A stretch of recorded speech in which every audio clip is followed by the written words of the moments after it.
This program features live coverage of an African safari and may include animal kills and carcasses. Viewer discretion is advised. Good afternoon and welcome to the Sunset Safari. As you can see, we have started with something of a bang. A big elephant bull who is now walking past us on your very own live safari.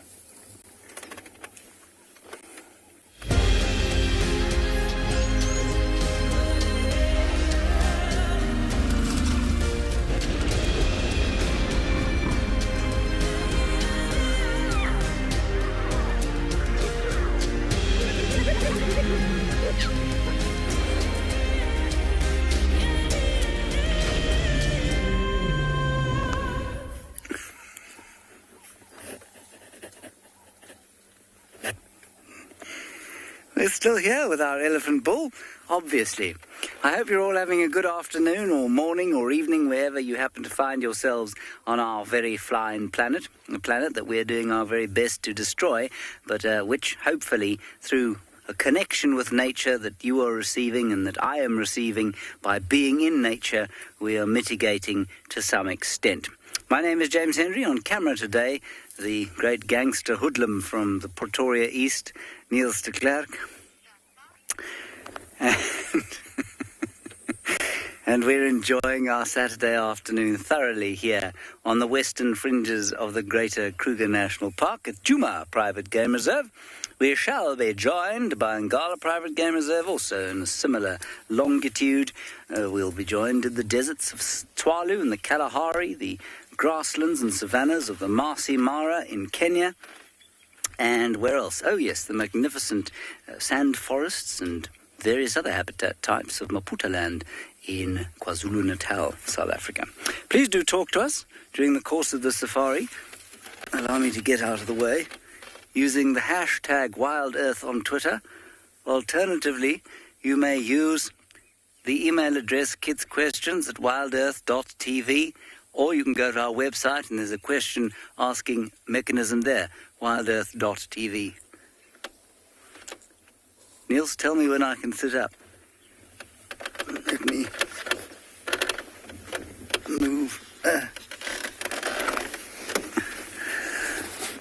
Okay. Phew, I'm back in the driver's seat.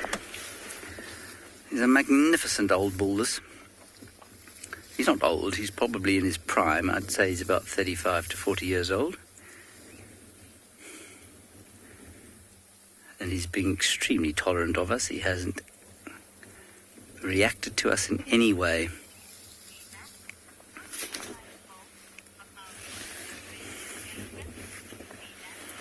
Hello, Spas. What do I like most about observing elephants? I think that the feeling they give me, Spas, they make me feel, normally, if they're behaving like this chap is, just a tremendous sense of honour, really. You know, that such an enormous creature would allow me to be around him while he carries on with what he's doing. I think is just, it's humbling. And I think that's the most interesting part of watching elephants for me, that something so big and powerful and potentially, obviously very dangerous, potentially, is so gentle in many respects and is so tolerant of us in a situation like this. So that's my favourite part of it, I think. And Spas, you will know, because you've been watching for a very long time, that we've had some astonishing elephant sightings where the entire vehicle's been surrounded by elephants, and all of them have just been kind of getting on with what they're doing, and maybe a calf will come and investigate us a little bit. And it's a very connective wilderness experience, that. So I think that's my favourite part of viewing elephants, especially big chaps like this, because they're not very social. They don't spend a lot of time with each other. And while some young bulls are quite curious about the vehicles, and they'll come and say hello to us and kind of almost seek out the presence of the vehicle when it comes past, simply because I think they get a bit bored. The big bulls like this don't. And so when they're prepared to let us be in their proximity for this length of time, it's just very humbling, and it's a great experience. It's a hot afternoon out here. I'd say it's about 32 or 33 degrees Celsius. So it's not blindingly hot by any stretch, but it's hot. And so we'll do a few patrols of the waterholes during the course of the afternoon. Our main goal, if I dare say it, is to go and find Tandi's cub.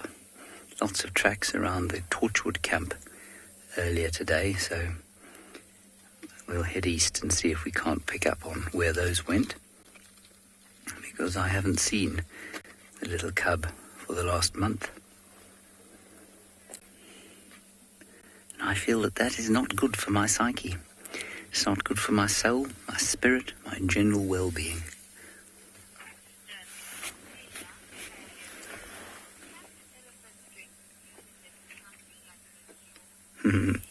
Taylor, you're just 4 years old, and you've asked a good question, and it's a question that gets asked a lot, you know. The elephant can't use its trunk as a straw, no. You must imagine that if it did try and use its trunk as a straw, it would be like you taking a straw, pushing it up your nose, and then sniffing up whatever you were drinking, and please don't do that. I'm sure you've experienced it when you've got water in your nose, maybe when you've been in a bath or in a pool or something like that, and it's a very unpleasant feeling of having water in your nose. And it would be similar for the elephant. So they suck it up into the trunk, and then they blow it out into their mouths. So, no, they can't use they can't drink through the trunk, but they do use the trunk to drink. I hope that explains it.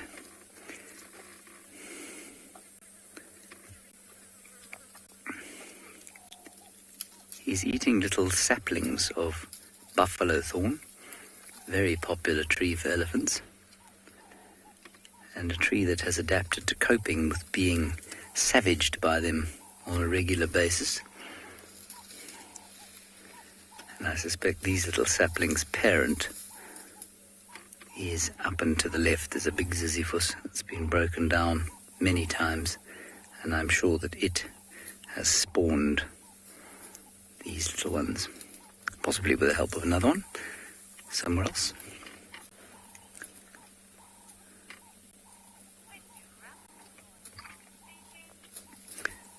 think what we'll do is leave this old fella to enjoy his lunch, and we'll head off towards the east and see if we can find those leopards.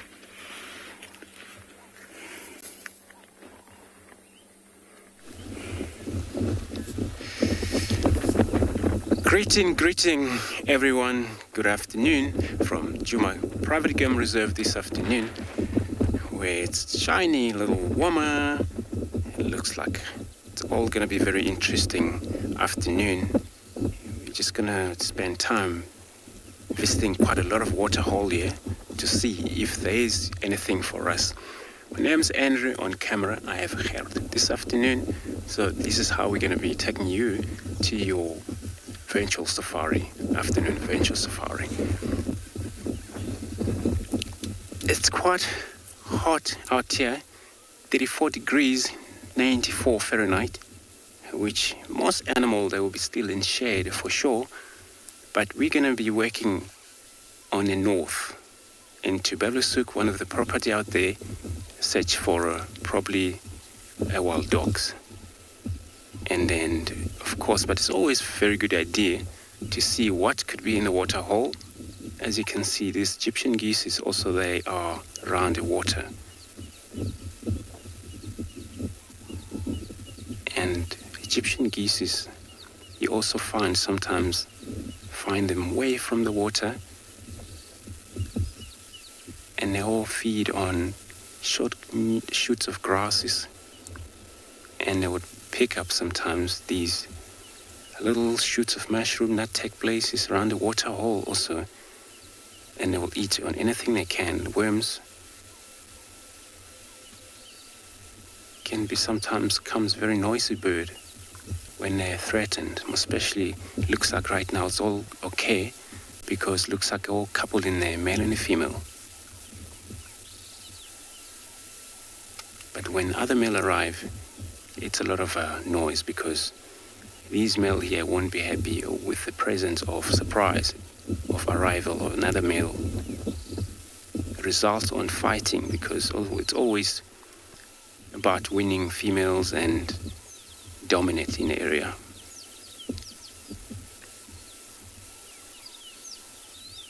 See how this bird also scanning up in the air because they're vulnerable to bird of prey.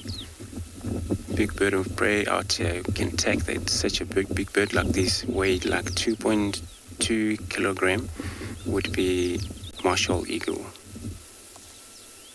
Tawny eagle as well, but mainly martial eagle will do it immediately right there.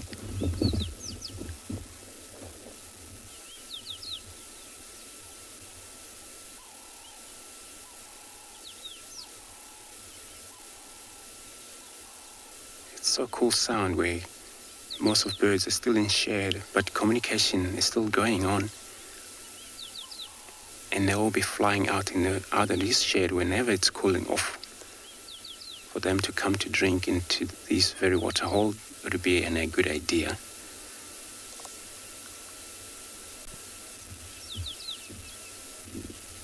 And that would be a good idea for so many of the other herbivores, such as well as the carnivores, to visit the waterhole once it's cooled off. So I'm gonna move further north, search for wild dogs. Hopefully we get lucky out there while I'm taking you over another live safari.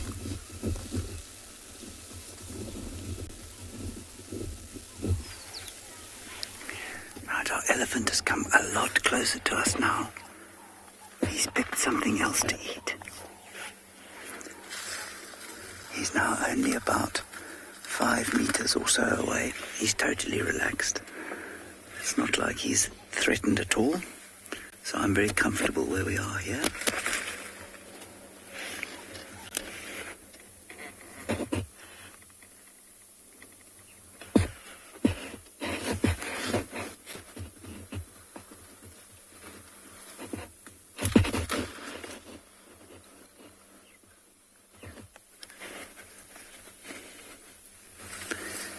It is really quite an awesome feeling.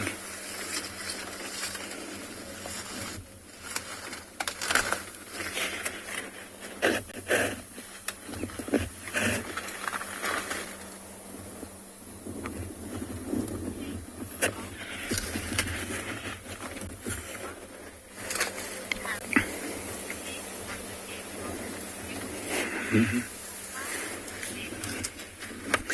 Hello, James and David, aged 3 and 5. They've got hair on the back of their tails, we think, because it's like a fly swatter. It just helps them to get rid of the itches and that sort of thing that's on their skin. But other than that, you know, they can survive very happily without it, so I don't think it makes a huge difference to them. You might find that way back when their ancestors had either, or probably much longer hair that did serve as a fly swatter of some kind, but that over the thousands of years that they've evolved, which you don't need to really worry about, you'll find that those hairs would have got shorter and shorter. So I don't think they serve an enormous purpose, actually, at the moment.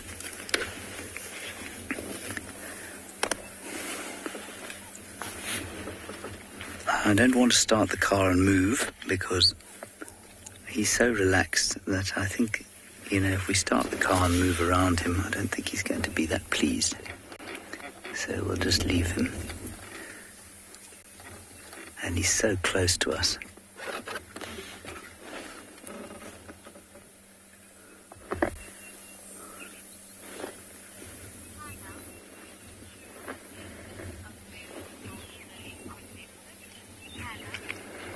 Well, Hannah, it certainly seems to be true that elephants are emotionally connected to each other.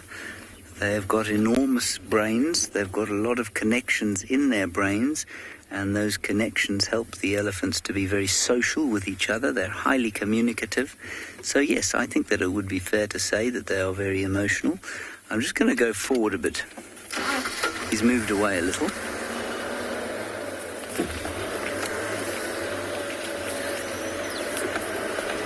It's so wonderful when an elephant comes that close, and it's important that you respect and kind of almost thank them for it by not starting the engine and moving around and making a big noise when they're close by like that. Just let him move away a bit so that he doesn't feel irritated or threatened by us. We'll just have another quick look here. He's wandering off. I think he'll probably try and go and find something to drink now. Maybe some mud. We'll have one last look here.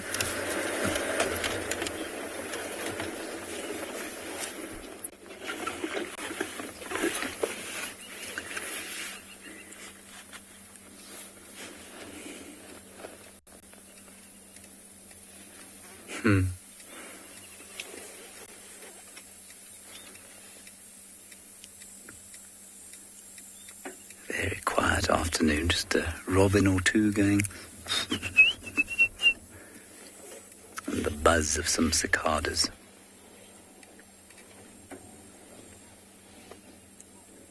And now a Cape turtle dove.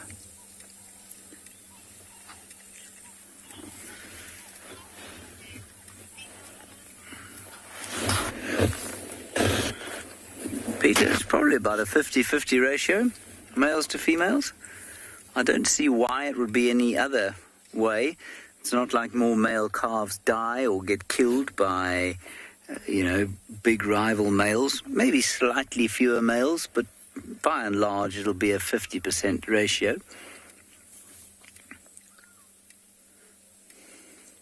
Females living in groups, bulls living on their own, like this guy, or in small temporary groups.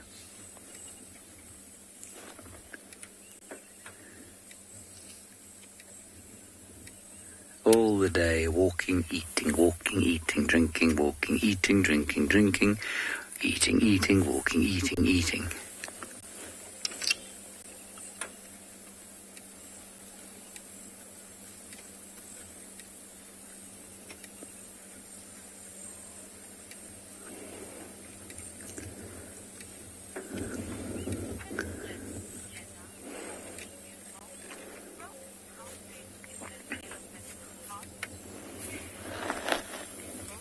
Jenna, I don't actually know the answer to that question, I'm afraid. I'm sure somebody's going to tell you, though. I don't know how big an elephant's heart is. Big, for sure. what's the statistic that a blue whale's heart is the size of a Volkswagen Beetle? Something like that. I'm afraid I don't know how big an elephant's heart is, Jenna. I'll have to look it up.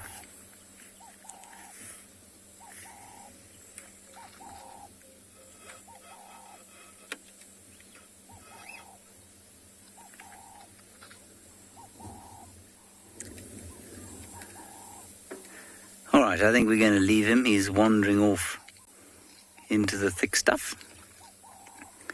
And we'll thank him by letting him be. Cheers, old fella.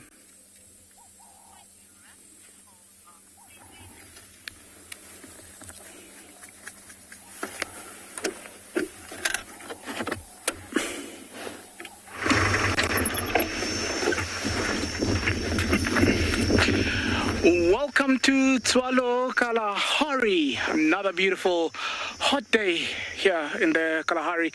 Looking at temperatures of about 34, 35 this afternoon. My name is Obakeng, and behind the camera there we've got Dave doing a very excellent job. I've been trying to look around here, just trying to find tracks and see what happened to our cheetah. It looks like they've moved a little bit from here into the west. I'm gonna let that go and embark on a new trekking journey, see if we can find some lions this afternoon. So that's what we'll be looking for this afternoon. Wherever we're gonna find them, I think they are gonna be in the shade somewhere, maybe close to water, and I'm being very, very hopeful this afternoon. So yeah, join us and let's embark on this search.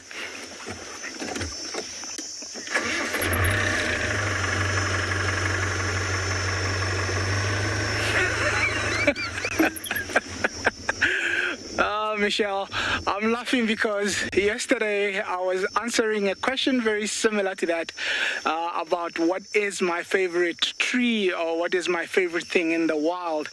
And unfortunately for me, I really don't have a favorite, or I try to refrain from choosing and saying this is my favorite out in the wild. I would regard myself more as a nature lover, but what I will tell you that stands out for me, and this has been through my career, is those interactions that we seldomly see. Those are things that really stick out, and those are things I really look forward to when I'm out here. So I'll give you an example about what I'm talking about when I say interactions. So, for example, you'd be going out, you start seeing the ant-eating chat flying about, but then in the back of your head something tells you, the way this ant-eating chat is flying, or it's doing, something is not right. Let me investigate. And when you do investigate, it leads you to probably something like an aardvark or a pangolin in a barrow or something like that. Those for me are things that really stick out. The one morning we had baboons shouting in the valley and screaming, and we had been looking for leopard, and we were very hopeful that they were screaming and shouting for leopard. And we investigated, we went into this valley and we were searching and we were looking with binoculars, and we couldn't really make out what these baboons were really screaming and shouting for. And as I looked at the corner of my eye, I actually saw wild dogs running, and there were 4 big males chasing these wild dogs around, and that is the interaction. So things like that for me are things that really stick out, things that you don't really get to see on the norm. So yeah, those would be my highlights, if I can call them, but not really my favorite animals. Or so those would be the bigger highlights that I look out for. I mean, sometimes you experience things that you come back and you talk to your colleagues about, guys, this is what I saw out on drive. And funny enough, you find guys that have been guiding longer than what you have, and they go, wow, I would like to have seen that. I've never seen that in my life. And those, for me, just cherry on the top. So I hope that answers your question and satisfies the curiosity in what you are trying to find out. But yeah, that's it about me and what I like. So yeah, let's carry on and try to find these lions. Let's keep moving. There is a watering hole just close by. Do a quick search there and see. Maybe we find some tracks there. Maybe we find something that will lead us somewhere. I'm just gonna drive along and see what we do find as we do that, just to try and keep with time.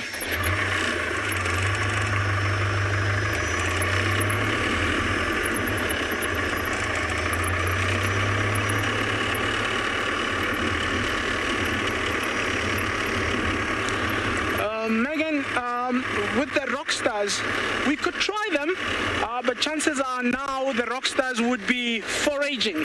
So we'd have to try see from where they went from the barrow. So with things like your meerkat, they've got about a 3 kilometer square foraging area or territory. So within any of that area, they could have gone in any direction. So that's why it's always the best to try get them in the morning when we know exactly which barrow they had gone down in, and then in the morning you wait for them to wake up and you can follow them into their daily activity when they do a bit of housekeeping, when they start cleaning those barrows, and when they start looking out, looking for danger, and that communication when the ones that are on the lookout starts calling the others that are still underneath the ground, just to let them know that it's safe, they can come out, and you actually see that interaction. That what makes it very interesting and worth following.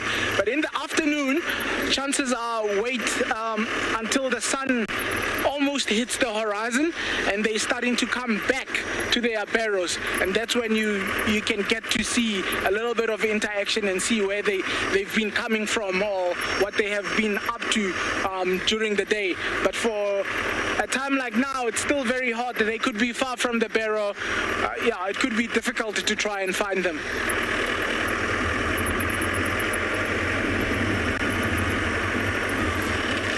Yeah, we are very close to the dam now. I just want to see what is around the dam.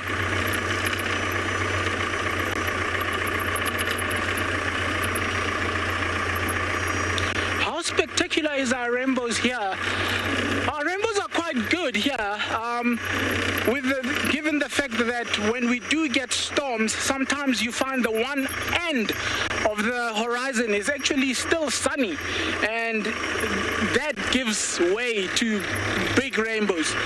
Sometimes we do get what we call double rainbows, so you'd get a reflection of a rainbow after the rainbow has set, and it looks like it's two rainbows coming out, but it's just a reflection of the dominant rainbow.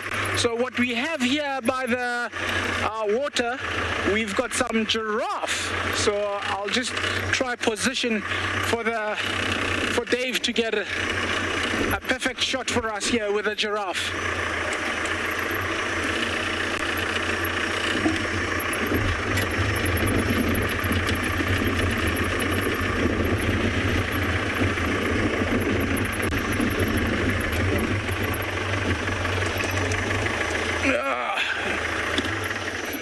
Don't go away, guys.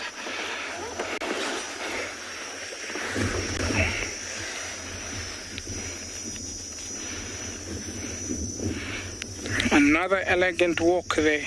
I mean, never get tired of how these guys move. It's like gliding through air when they do move. Obviously being a little bit inquisitive of us now. That's why they're giving us that stare. Just trying to figure out if we are a threat or what's happening. But always around water, you find animals behaving like this. It's a very sensitive area because that's where they can get caught off guard. So they have to really, really be on alert there. look at that walk, all left, all right. But you'll notice when they do run, they'll change that movement to all front, all back, and that's where the name actually comes from, Giraffe camelopardus.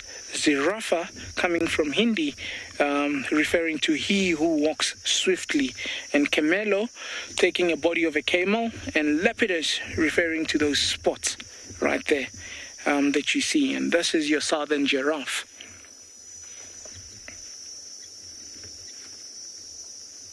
There's 4 main species of giraffe divided into 9. Beautiful specimens.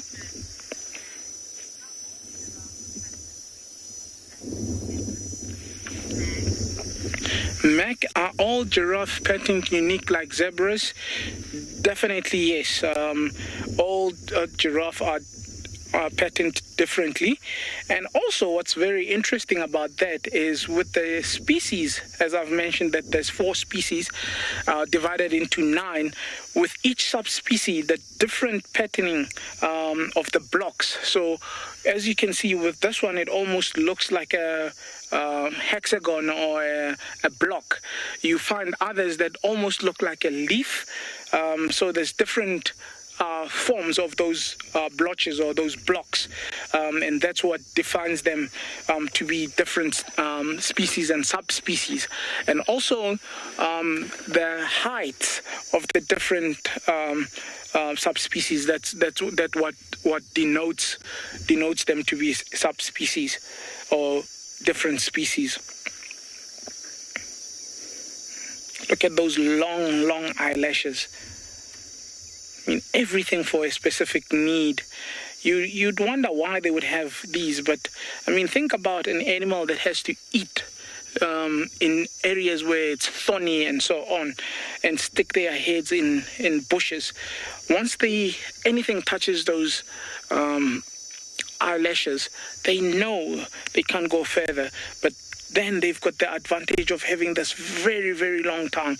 It's about 45 centimeters long, and they can get the leaves further from where they've stuck the head. So everything for a specific reason with these guys, and filling a specific niche right there for them.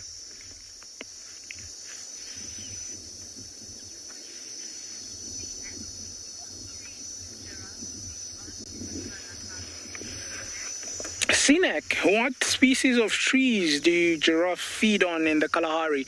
Now, your most common species of tree here would be your camel thorn, and it's what used to be called the acacias, but now they've switched to vachilias. So just a quick one on that. The vachilias are trees with thorns that are long and almost make a V. That's a very easy way to remember. Whereas the Senegalia species are the trees that have the hooked thorns. So your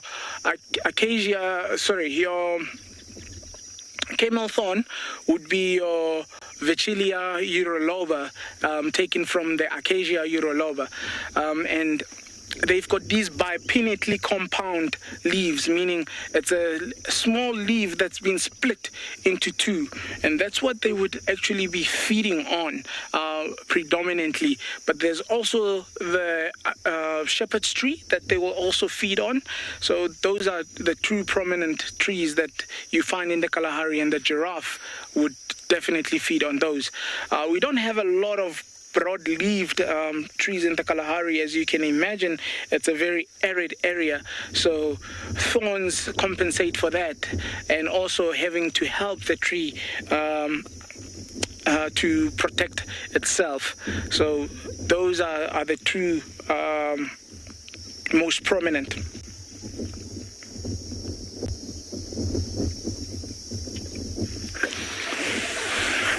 Beautiful. As they walk away there, a journey of giraffe. And when they're standing, it's a neck, a tower, or an elevation of giraffe. On that note, we are going to be sending you off to another beautiful location in Africa, and we're going to continue and try find those cats.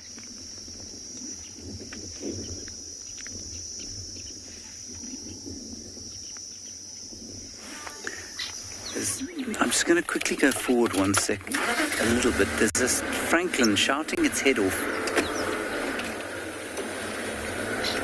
And I thought there was water here, but there isn't. Niels, it's at the base of that little termite mound there. You see it there? Just go to zoom in on the base of that termite mound. Yeah, just zoom in center frame. Right a bit. Right. Keep going. Down. And right, up. There we are, you got him. Now, that is an alarm call. He has seen something that has made him deeply upset. The fact that he is not attempting to get into a tree indicates to me that it was a ground-based predator, but nothing quite as large as a leopard. I could be wrong.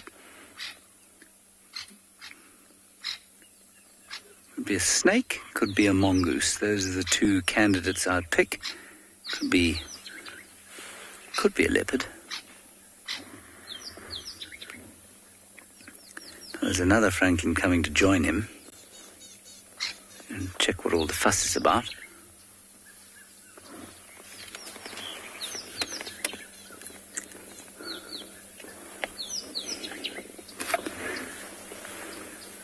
And the third one. There's a whole covey of them. Now no longer panicked by anything.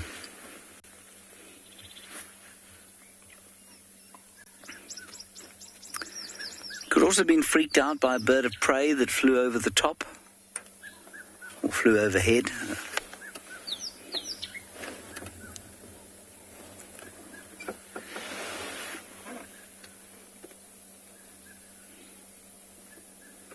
Now they're investigating the mud.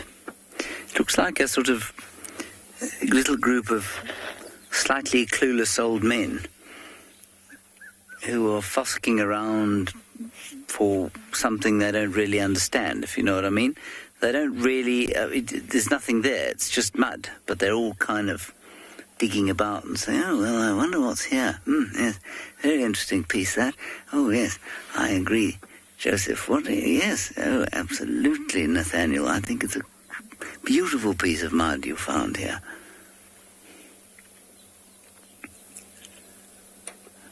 And now they're wandering off in shame.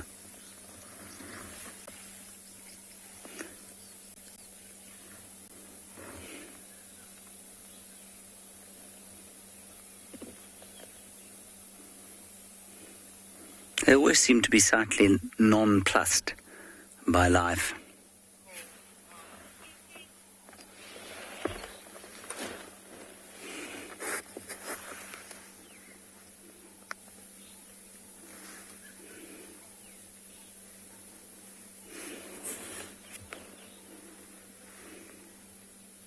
Good afternoon, everyone, and welcome to Ambient Pin this afternoon. We have come out into the open areas to try and see if we can find that cheetah and her two cubs from this morning who are looking to hunt. And on the way, we found these three rhino just standing out in the heat. My name's Ross, and behind the camera today is Craig. And as I said to you before, this is Ambient Pinda, and it's a very, very hot afternoon here in northern Zululand. And the wind is picking up, which is very kind of characteristic of this kind of time of year in spring going into summer in KZN or KwaZulu-Natal. And yeah, the wind does pose a bit of a problem to these rhinos. That's why they're looking a little bit anxious. You see how they're just standing in one place, not really feeding, not really doing anything, just kind of standing around and listening. They're just making sure that there's no danger around them, because even though they are big and they're very difficult for most predators to consider trying to take down and kill, that young rhino calf that's with his mom. Oh, did you see that little warthog that they just almost ran over? Jeepers. close. Yeah, that rhino calf could easily fall victim to attack from a pride of lions if he was separated from his mom. So they still have to keep extra vigilant. And I don't know if you saw how he was trotting in front of his mother there. That's one of the behavioral differences of white rhino to black rhino. White rhino, the calves walk either alongside or in front of their mother through the open grassland where they normally are found. And black rhino usually follow their mother from behind because they live in a much denser, thicker vegetation. These rhino are now just disappearing behind a few thickets. I'm going to try reposition a little bit to see better. We're just having a few technical issues with the vehicle out here. There we go. On the 6th click it started. I'm just going to go around. They've gone behind a big rock fig. This area is pretty rocky. There's some beautiful rock figs growing out of the terrain here. They actually wedge themselves between rocks and grow out of the cracks between rocks. It's quite amazing. I'm just going to stop here. They're about to come out of the tree line. Okay.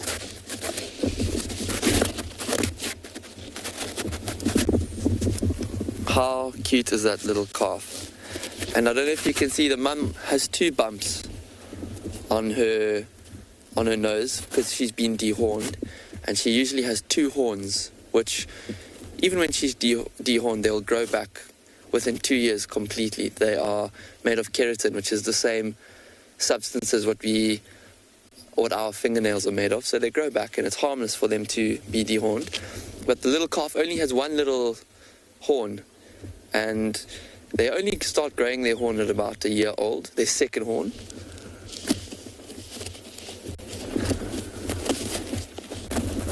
So he's at least not even a year old.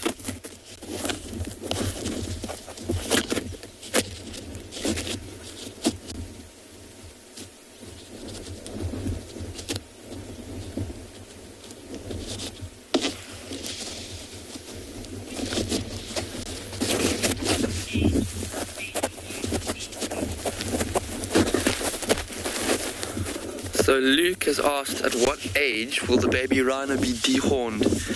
And I think it'll probably be around 2 or 3 years old, because for young animals we want to stress them out as little as possible, and the dehorning process is a bit of a stressful process. Short term it's a darting and then they go to sleep, and then you just take off their horns quickly in about a 3 or 4 minute process and then wake them up.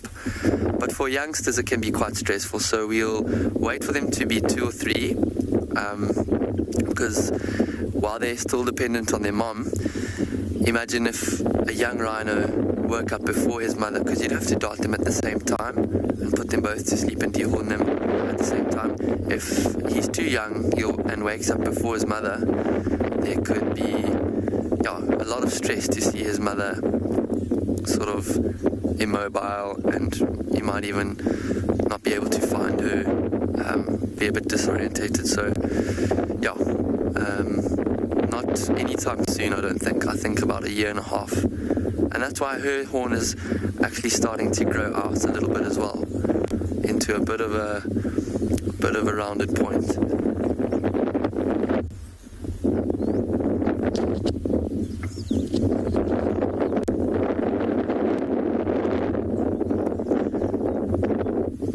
I'm trying to have a look. It's these 3 rhinos. One is a mother and a calf, as we've been discussing, and then the other rhino is, I can't really tell from this angle, but from the size of it and the size of its neck and its head, it looks like a bull. So I think this is just a bull maybe hanging around this female to suss out whether she is ready to mate, or if her calf is still too young.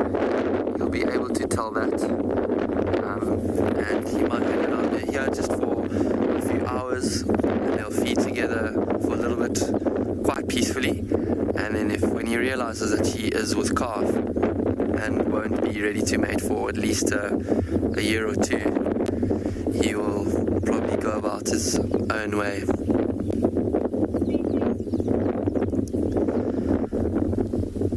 So I think our plan today is to keep on searching for these cheetah that we saw this morning. They have moved from the place where we left them, so I think they might have maybe looked to hunt in the middle of the day if maybe some animals had come past. So we are going to explore these open areas and try and find them. But for now, we are going to send you off to another beautiful African location.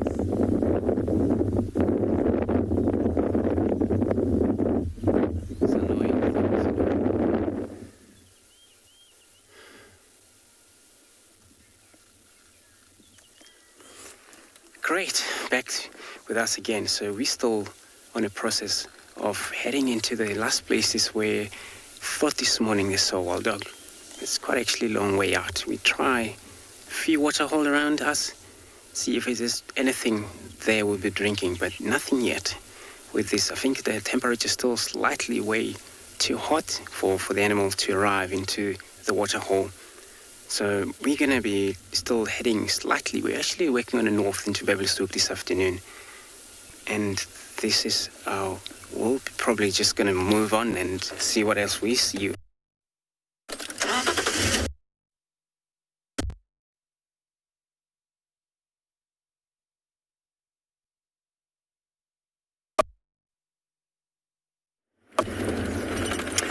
Bad luck. Sorry about that. I suspect what happened was that Andrew went on to Buffelshoek and Rusty failed to perform in a manner that is acceptable. We shall beat her thoroughly when we get back and not give her any supper. No oil for her. Right, let me find you something of biological worth to show you. Try not to be flung out of the vehicle at the same time.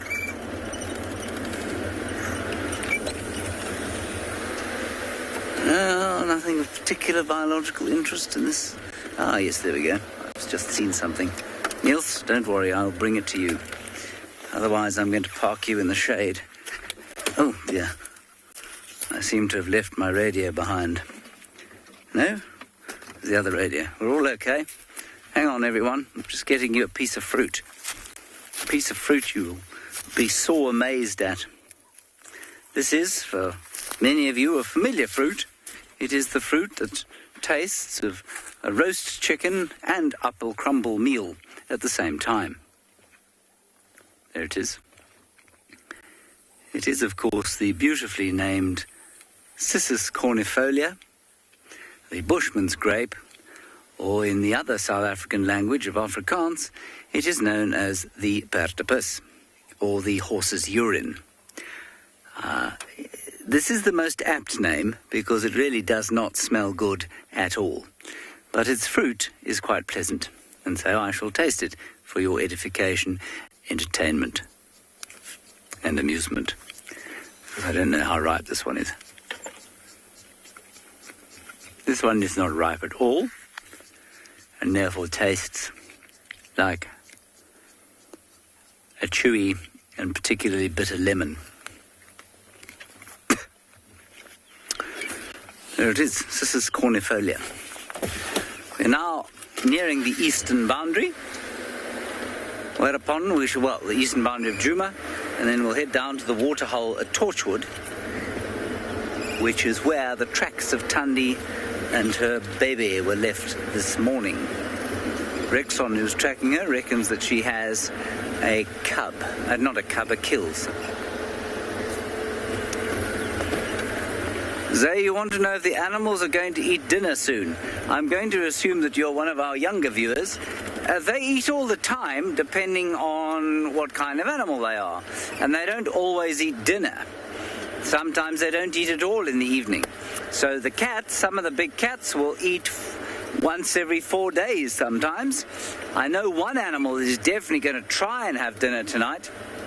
because they always have a meal around about dinner and around about breakfast, and that's the wild dogs. They like to keep a schedule with their eating. Most of the herbivores will come out just before sort of dinner time, and they will graze and browse and have their evening meal sort of, I suppose, up until about 6 o'clock, and then they'll stop. Now, there's a little baby impala. That's very sweet. I think can hardly walk. It's so new.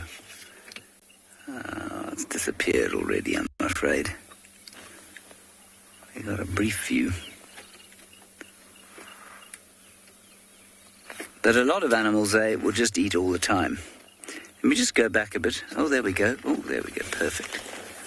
Tiny little thing. Hi. See how it can hardly stand? It was probably born this morning. Let's hope it survives. The attentions of all the predators who are very excited about this time of the year.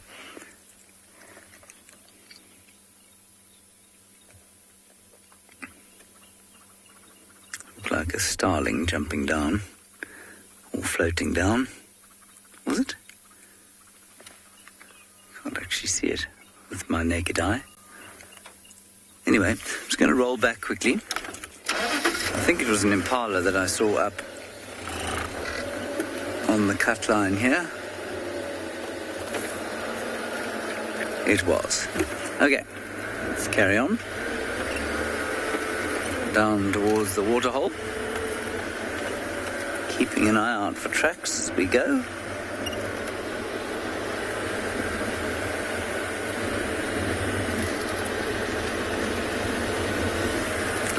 I can hear a nediki calling now. I don't know how many of you are vaguely interested in whether I can hear a nediki calling or not. But it's... Ooh, it's quite a tricky one, this.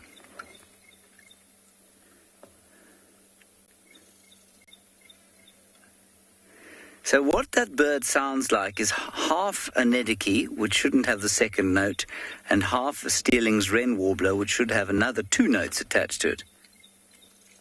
But I think from the tone of this bird, I'm going to say that it's a Starling's wren warbler. And they're very difficult to see.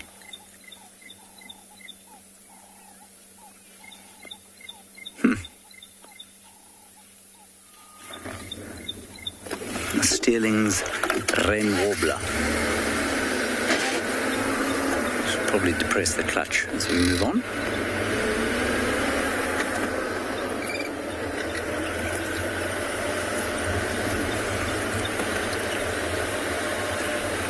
Be on the top of that marula tree somewhere, but to try and search for it will be a painful experience with the camera. You'll all get very seasick while we do it.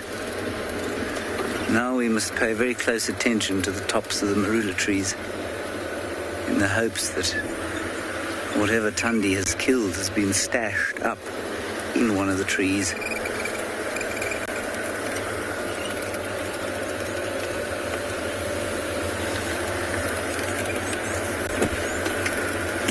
Of cisticolas flying off.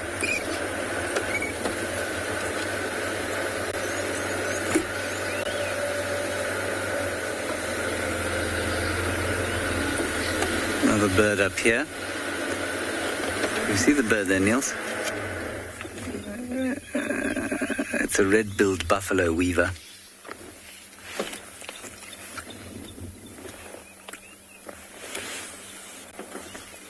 That's quite cool.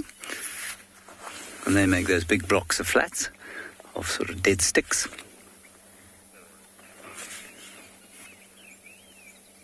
This one seems to have no friends. Oh, he got one friend. There's one friend of his on this tree. And they're foraging here. They'll be looking for insects to eat. Although they are sort of, really, they are more seed eaters, I would have thought. Oh no, he doesn't have a friend, he's on his own. The other bird is a Cape Glossy Starling. So the poor old weaver, who's supposed to be a colonial dweller, is on his own.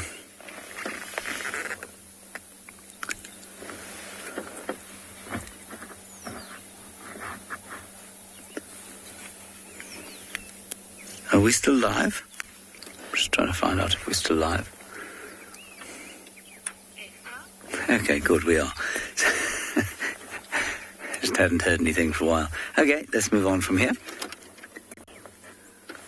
We'll just drift down the road, keeping an eye out for various bits and pieces. Ooh, there was a Morocco sunbird. That was stupid of me. It would have been really nice to see. That was too slow, however.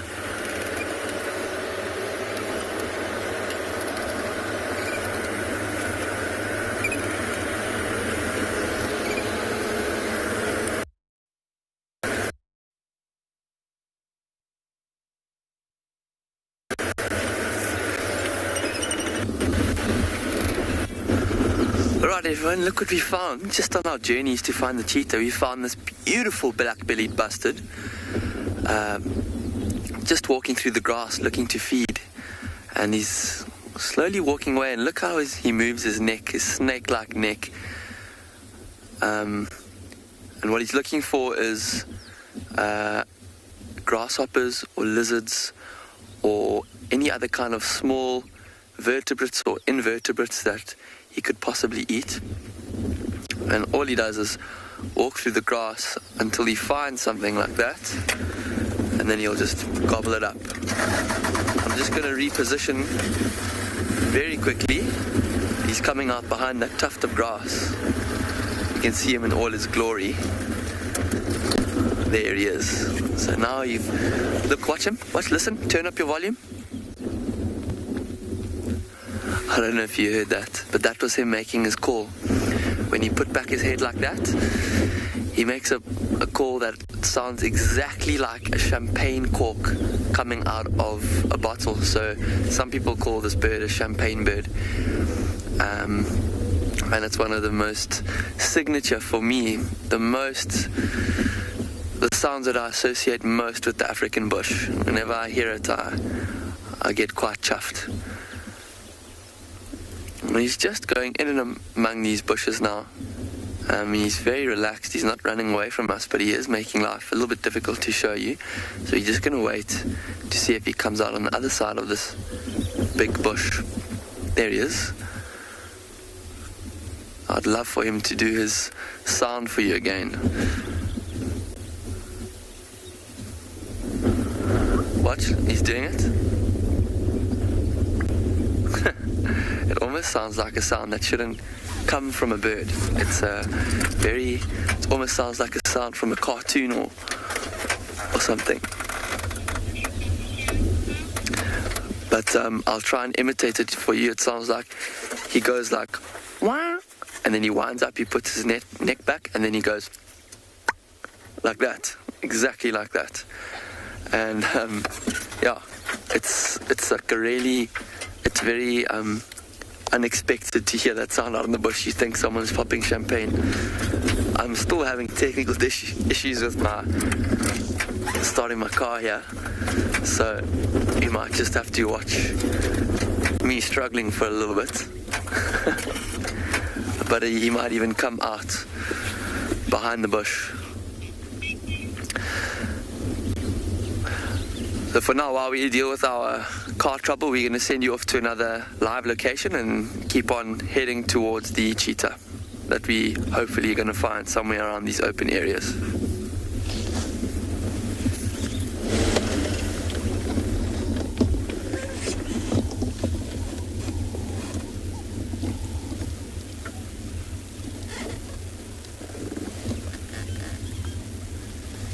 Alright, so we now find bull elephant. Looks like he's actually nice and dark. It looks like he just came from the swim in one of these waterholes here up north.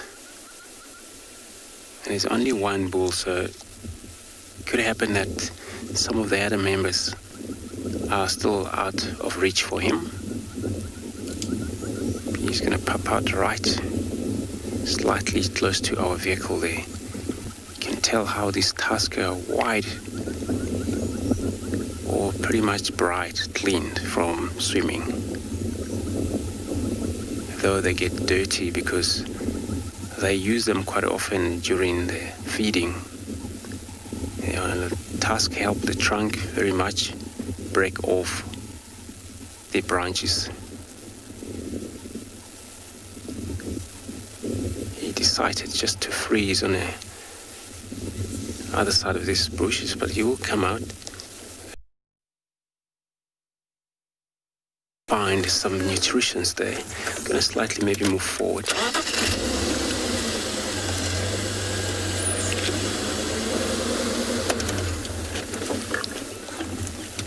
You can tell how dark it is, so it's probably still wet. But again and again he would actually play with sand, pour sand over himself right to the top.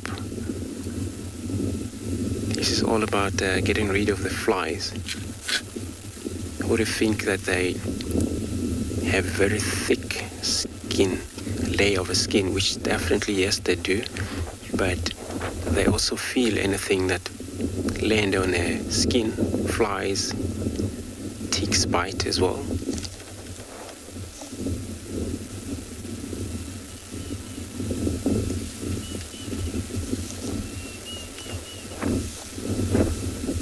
And they all find comfortably of themselves, being separate from the rest of the other member. It makes them be comfortable. Also, take it easy around there. Feed on any of the plants that you want most without being pushed or push someone.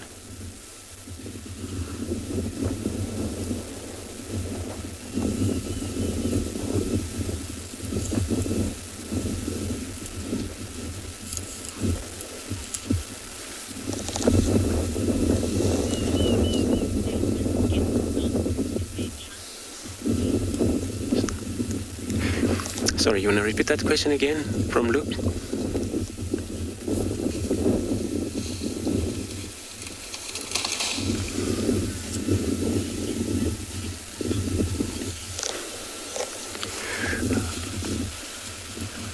All right, look, sorry, I can't barely to understand your question.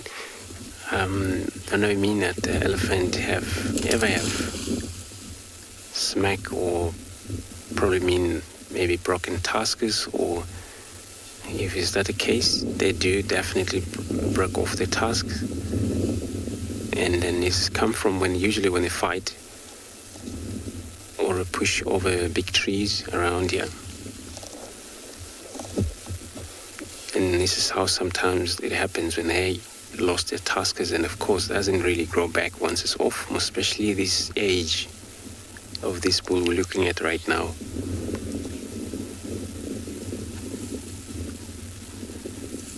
They use their tusks as a weapon, but also a tool. If you look at this length of these tusks he's got there, one is slightly much longer, the other one is shorter, so it looks like he could be using the one that is shorter always. Can be left or right-handed.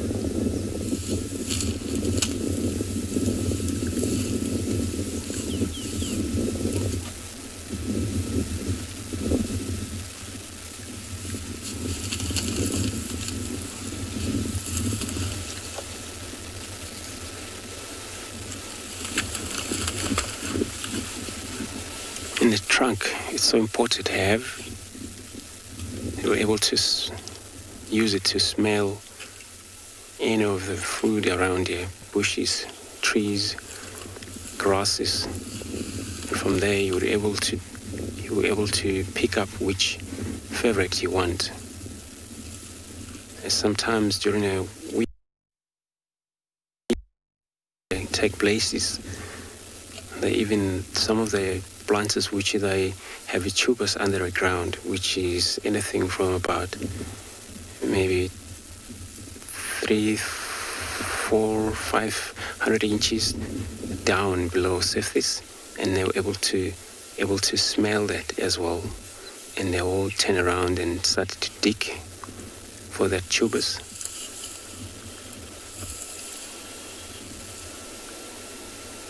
They don't have to always look at what they feed on. The trunk's job is able to help that animal.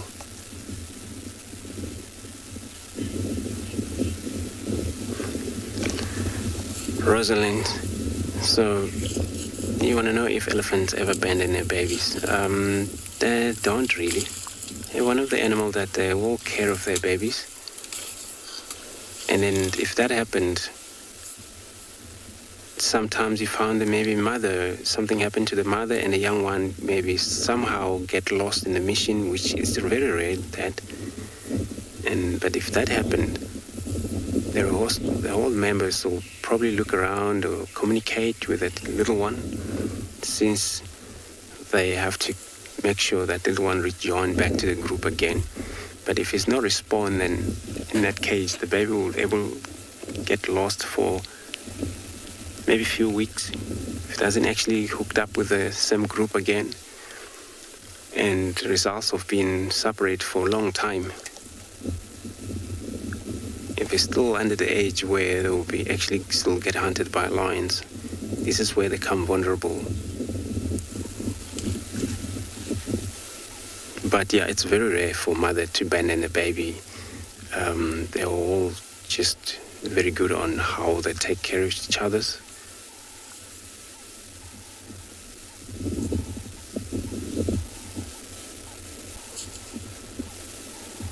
Of course, many of the animals, not only elephants, but the rest of the other species of animal, wildebeest, they would sometimes abandon their babies. Some animals, sometimes these will move in groups. And once a group, they don't really stop for that female. And then, of course, for her own safe, she might actually keep up with the group, but forgetting that she had a baby that couldn't able to keep up with the group. Finally, that baby left behind. Could be that during a migration also, some animals move place to place. It's better when they do that, they all have their baby full growing up.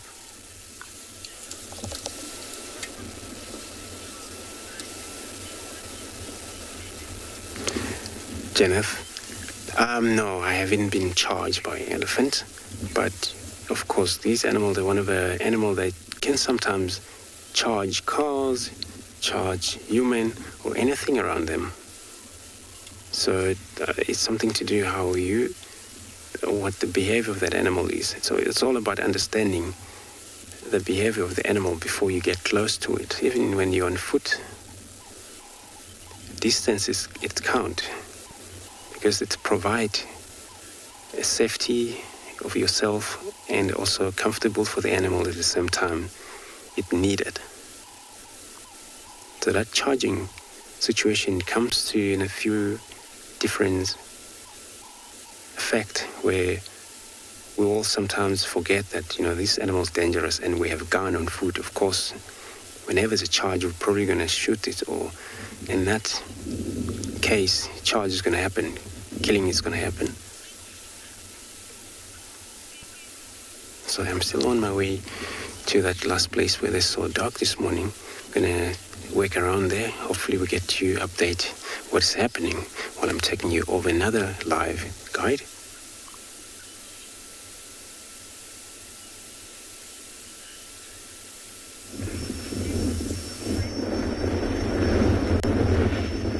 Welcome back to Tswalu Kalahari. Look what we've found over here. I don't know if the viewers can see that. And it raises questions. It's like, what's this black? Look at that. From there to almost there, on just one stalk of grass. To the viewers out there, maybe somebody can tell us what they think this black mark out here is before I start talking about it. It's a territorial mark, I would say. Yes, it is. And of what species are we actually looking at? Look at that. I mean, look at this big bulge here. There's one evident big bulge, and it's almost white in color. You go further up, you get another big bulge of white there. So from what I could see, I would say it's been used multiple times. That's for sure. And what we're looking at is actually a brown hyena as territorial mark that it has done on this stalk of grass. So what they would do is they would actually walk right over a stalk of grass like this, and as it just touches the rear end, there's a bulb almost that they will push out from their anuses, and that is what the grass would actually start scraping like on that little bulb. And well done, Blue Smoky Past. You got it right. It's a hyena, brown hyena to be specific. You got it. Well done. And as the grass stands, it almost swishes right in between and goes up. And the reason they try to do that at the very end of the stalk is with any olfactory signs or anything that can smell, what the animals will try to do is try make it at a level where it would be at the height of that animal. Now, if you think of hyenas would almost be of that height or of that level, with the front being higher than the lower end, and that's why they would walk over and just almost wait at the end of the stalk. But what this carries is the white parts that I was showing that looks like cuticles right there is actually a timing device. So you can see this has been probably the freshest, and that is already fading away. So it's almost like a timing device for the animal that would be coming through to know how long ago this has been done. But then you almost get two parts, one on top of the timing device and one at the bottom, and those would carry different messages for the hyena, one carrying message for sexual statuses and so on, and the other actually carrying message about what the hyena itself has been through. Is it happy and things like that. So this is all the decoding of that, and as you can see, I'm avoiding touching it. It's a very smelly thing.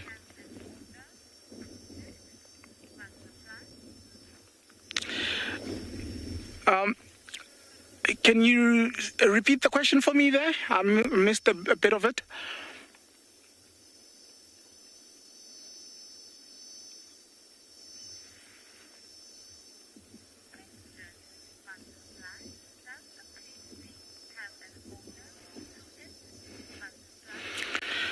Does the pasting have an odor to it? It's a very pungent odor, butterfly. So just to make you try understand, I'm going to try paint a picture, and maybe I don't know if you'll understand it. But try taking a rotten egg, soak it in vinegar, leave it in the sun for about a day or two, and open that jar. That's something like that. So it's a very, very pungent smell or odor. A lot of the times when we're actually conducting game drives, half the time if you have a pregnant lady on the vehicle, they would be the first to pick it up. And interesting enough, just now before we stopped for this, myself and Dave caught the smell, and I stopped before we pointed it out, and I asked Dave, can you smell that? And he's like, what's that? I was like, hyena paste. And if you're on a walk and you don't watch where your hands are, and this ends up on your hands, ooh, yeah, that's all I'm gonna say. Just ooh, yeah. You got a smell on your hands. You need soap and water to definitely get that out of your hands, and that's why I'm avoiding touching it like that. But a very interesting thing. But also you'll see this hyena would do this every probably 200-300 meters. You'll find one of these in that kind of a radius. So they'll be walking and patrolling and so on, and every 200-300 meters they'll stop and do one of these. So yeah, a very interesting sign to be on the lookout for when out here in the bush, walking or either doing what we are doing now. So we're still on the trail of finding lions. So I'm gonna leave this brown hyena paste and continue that. Hannah, what keeps me so inspired about nature? So before I started guiding, what happened was I went into the corporate world. And one of the things with the corporate world, and I'm not taking a dig at anybody, just a disclaimer, I'm not a guy to put a tux on and go sell things or be judged on how I look, looking all prim and proper with a tux and a white shirt and a tie. That's one of the first things that took me out of the corporate world. I want to be free. I want to be like this. That's one of the first things. And the second thing with nature is it's not repeating. So every time you go out there, you've got the element of surprise. You don't know what you're going to see, when you're going to see it, and what's going to be happening. Whereas in other fields, you know exactly today is month end. I got to do stock taking. I got to do this. So for me, that didn't work. But the other thing about nature is that you are always learning. Always learning. I would get questions where sometimes I don't even have the answer, or you go back to your teammates and you ask, guys, this is the question I got today, and they go, let's try find out. And sometimes there's no answers to it. There's a few questions where it's a mystery. We'll have to let science do a bit of research there and see what they come up with. And sometimes new evidence comes. You'd be knowing something for a very long time in your career, and all of a sudden somebody does a better study on it, or there's a better way of looking at it, and you find new things. Let's use an example here. Why do zebras have black and white stripes? It's a thing that is continuously studied. It's gone from it helps with heating and cooling. It's gone to it helps with the insects or the ectoparasites with the warmer parts being the black. It's gone, so it has progressed over time, and you get these different theories about it. And for me, that's what keeps nature so interesting. I mean, you go out also, it has this calming effect on me. It really does has this calming effect. So it's all of those components put together about nature, and that's what I enjoy. The art of trekking, where you go out and it's like you are cracking a scene, where you just come down, you look at the trek, and you're like, this is what happened, and the reason I'm saying this, all of that coming together. It's like, wow, come on guys, come on. It's like, yeah, let's do it. There is a bit of treks here. They're not the freshest, but they're heading us in the right direction. I'm hoping as we progress going forth, we'll pick up fresher treks of these lion. Looks like it was a pride that was heading in the easterly direction. So I am going to be continuing in that direction. And yeah, follow us. Let's do it.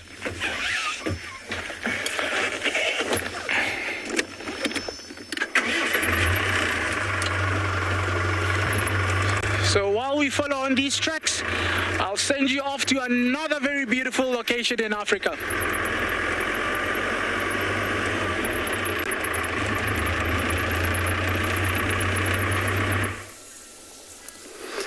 Thanks, Obi. So we arrived into this area where we thought we were going to have a look around for the wild dogs. Very interesting bird out there is ostrich, male ostrich, far from us. And then looks like it's busy feeding out there. I only see one. It happens maybe it's more of them.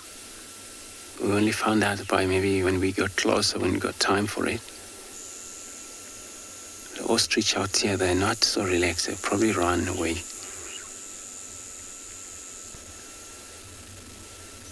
And we don't see actually many of them. So privileged to come up this far north, where we're close to Manyeleti boundary, and it's more a lot of open area.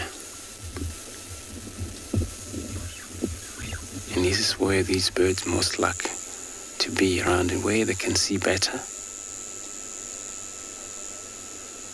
And they only forage during the day. At night, and they all just rest, sleep with their necks straight up. course, they become vulnerable to lions, leopard.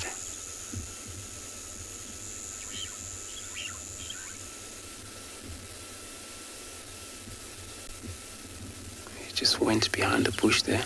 But also they're not actually very territorial. See many males sometimes mixed with the females, but it's always the dominant male in charge of the females. Where females should be slightly brown in color, where males a lot dark in color.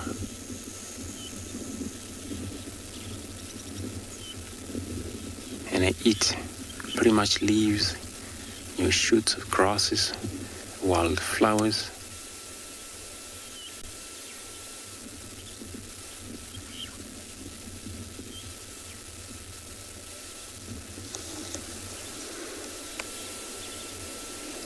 Disappear into this wood, and there is no road, but probably they'll ever come out again because they're doing a lot of movement there.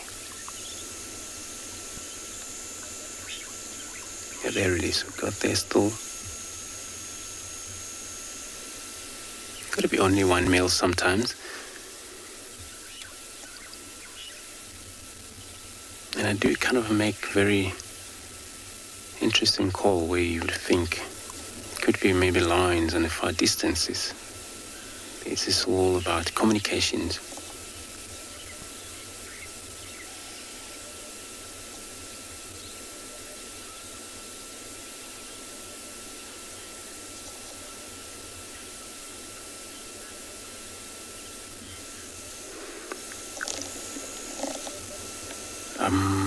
Can you repeat the question again for a moment?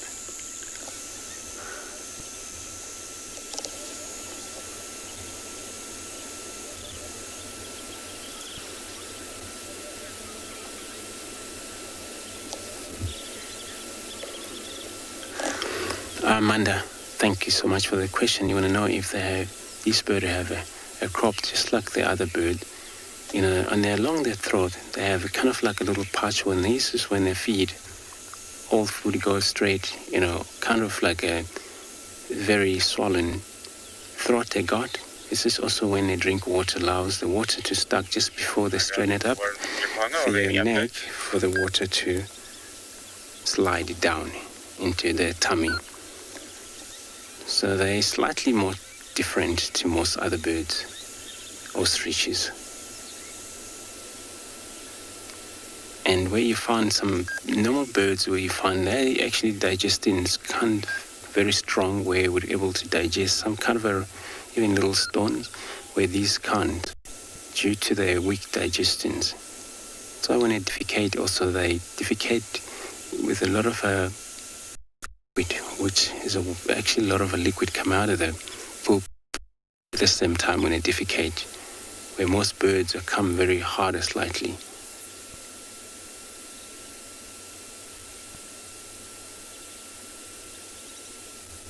Oh, looks like two of them there. The female also in the area.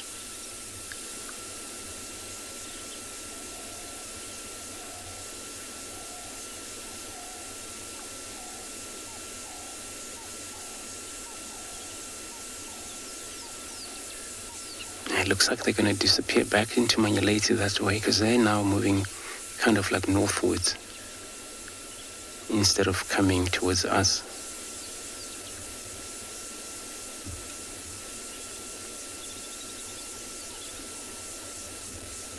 And I doubt, we now trekking around here for the wild dogs. If there is a wild dog here, and then of course seeing these two birds, we'll be very much interested on chasing them down.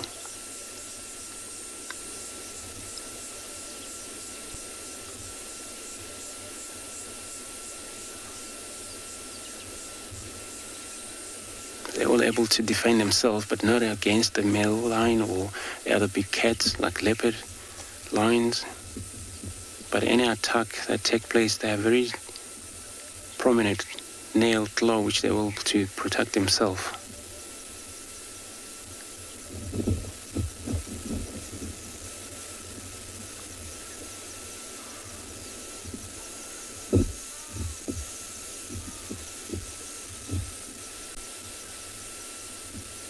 and they can run fast, which they usually balance using their wings. And when they do that, they have to use such a speed, and then all they do with the wings is just all trying to balance, and while they're focusing on getting out immediately. So I'm going to see if I can get close to that bird, otherwise we're in an area of looking around for these dogs.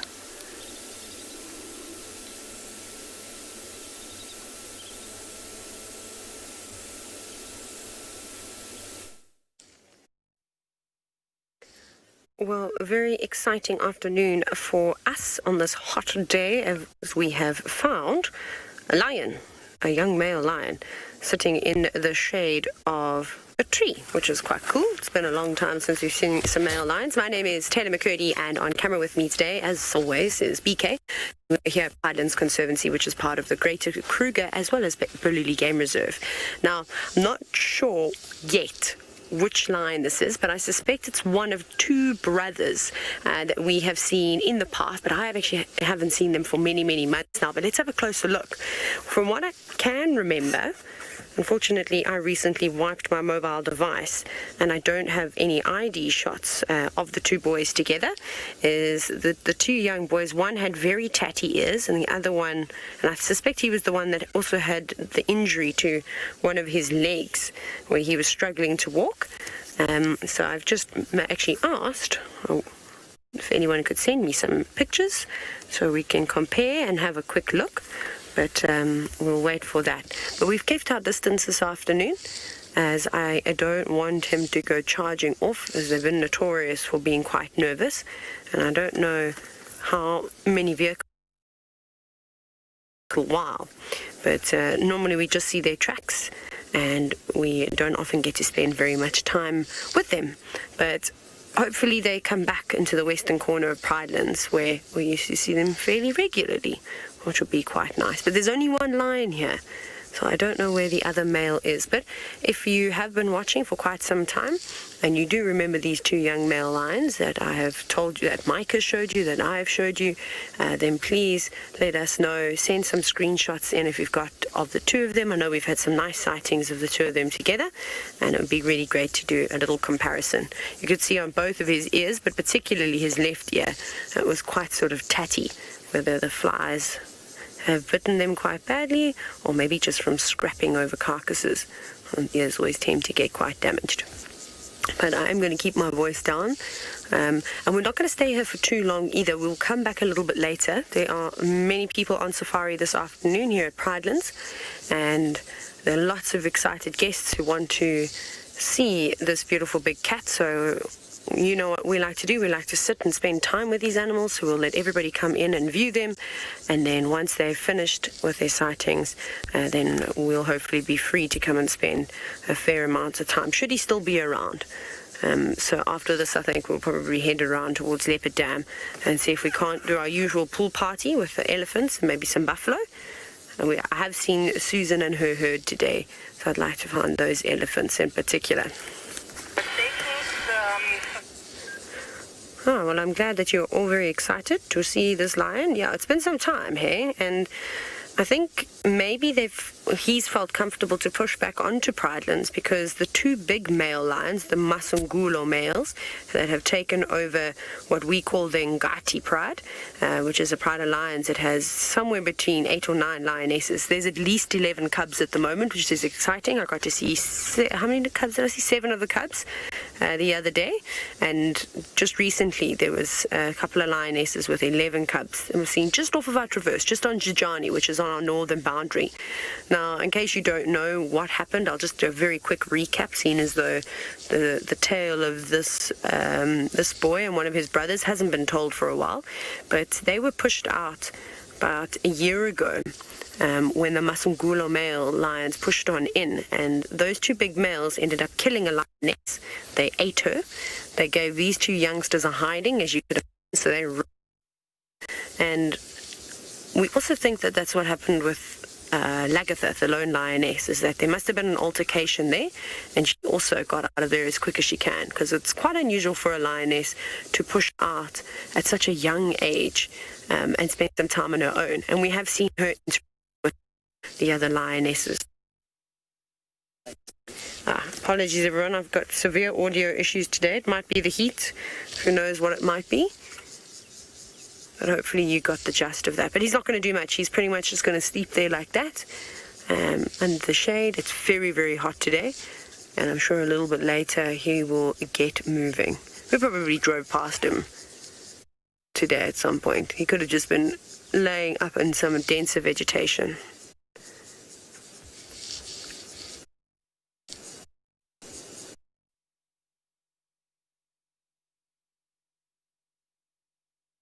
You can also hear all the cicadas and other insects all chirping. Always an indication that it is hot, hot, hot.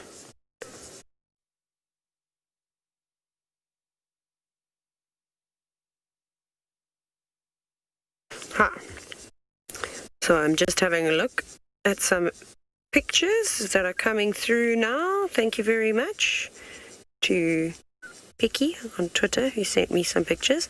I reckon that the one that we're looking at is the one with the injury on his foot, because I'm pretty sure he was the one with the tatty ears, but perhaps you can recall better what I said. Sometimes I tend to have a goldfish memory. But we're going to say goodbye to him for now, and hopefully he'll be around a little bit later.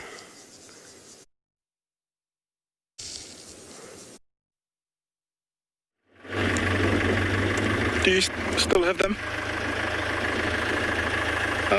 We just had a glimpse of a sandgrass with little chicks. I just want to see if we can just get that view again.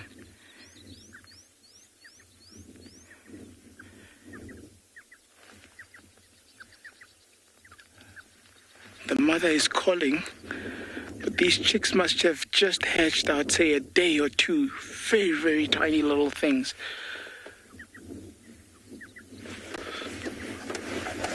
I'm just gonna try reposition here. Sorry.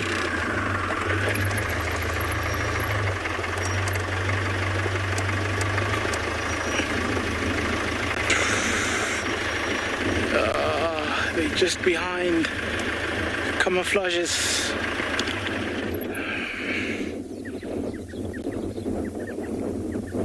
We've done so well to camouflage just in between.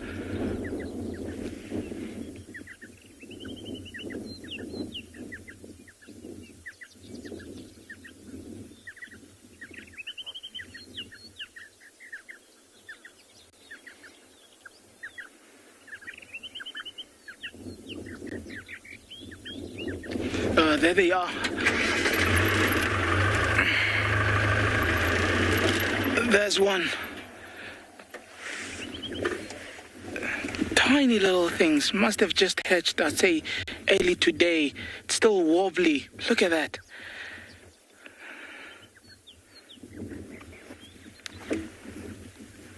And camouflage well on their side.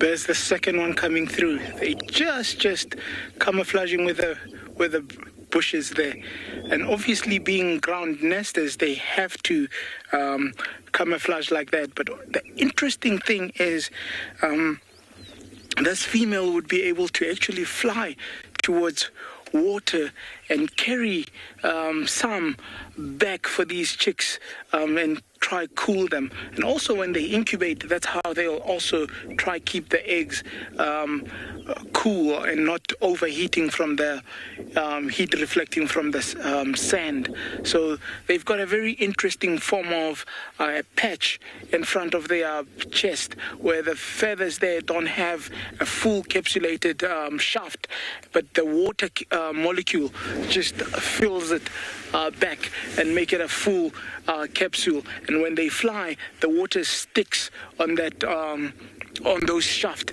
and they can bring them back for either those eggs or for the chicks. And coming back, the chicks might actually at times pickle and suckle on the little, for a little bit of moisture. But that was very, very nice to find. Still gonna continue on these lion tracks. They've got fresher. Butterfly, they're very, very adorable. Probably this is my second set of chicks I've seen out here in the wild. So it's quite not a common sight to see, because obviously they hide them very well. In most cases, you start seeing them is when the feathers have started gaining a bit of color, and so seeing them as young as that is a big wow. So yeah, we'll continue on this road. The tracks have gone a little bit fresher. Looks like they're taking us straight to a watering hole. So let's keep following.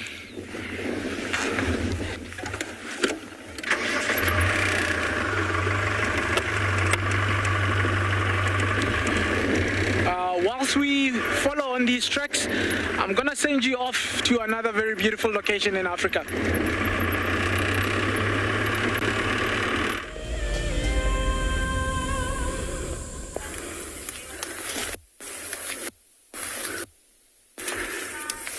And we are also continuing to follow our animals.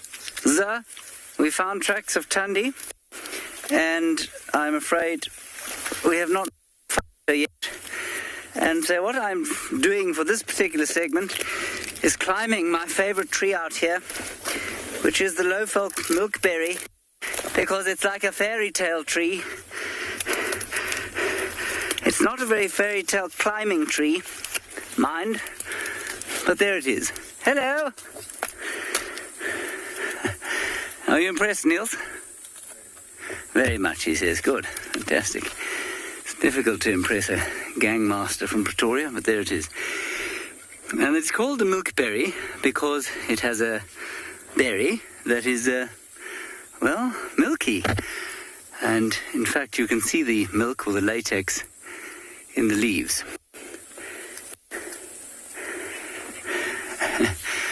And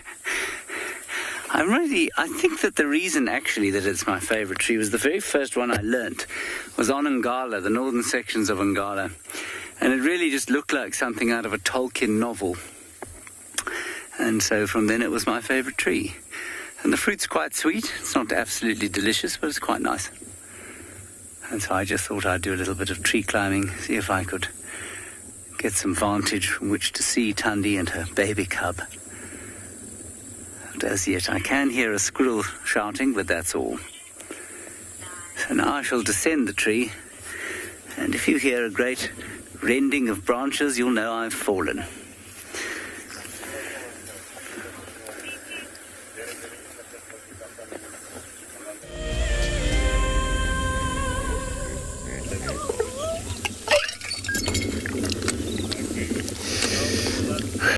Welcome back. So we left that ostrich crossing to Manyeleti. A good thing we're able to find our dogs that we were looking for this afternoon. And then for now I can't able to identify them. It looks like it's all about 8 of them there, the adults, what I can count. I only park in this position here where I cannot see all of them since they're in a shade. If it's a Pungwe packs or a different packs, we're able to find out soon once we get around. And they have probably youngest as well. 7 of them. Is one we're looking at them right. They're all just adults.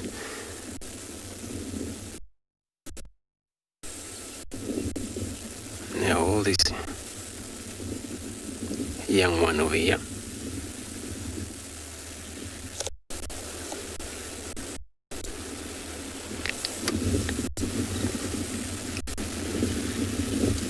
I probably came in from Anyaleti or Kruger National Park, where we are. Kruger National Park boundary is not far away to the east of us, probably 2 kilometers down. So it will make sense, so much of a sense, if this is a Pungwe, a PEX, because it's also corner of Anyaleti and Kruger National Park is right there. So it actually will make sense.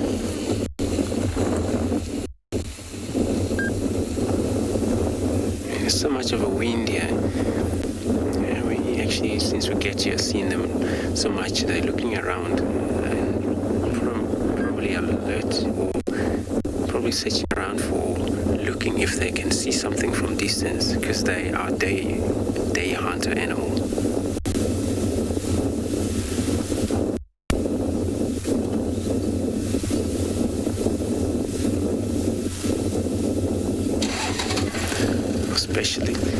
Especially with this young one, they need to hunt quite often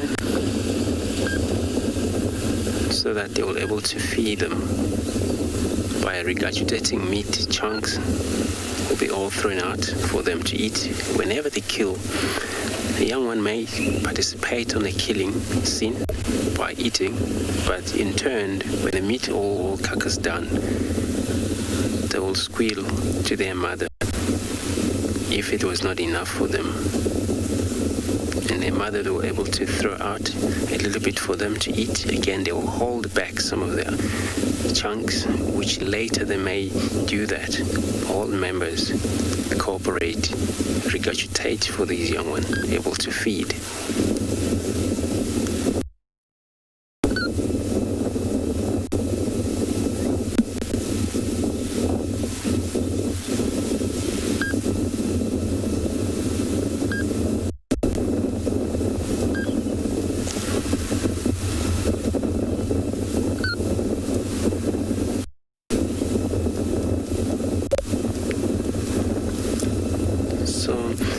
And I, we're gonna stay here. Hopefully they'll get to do something while we're around here.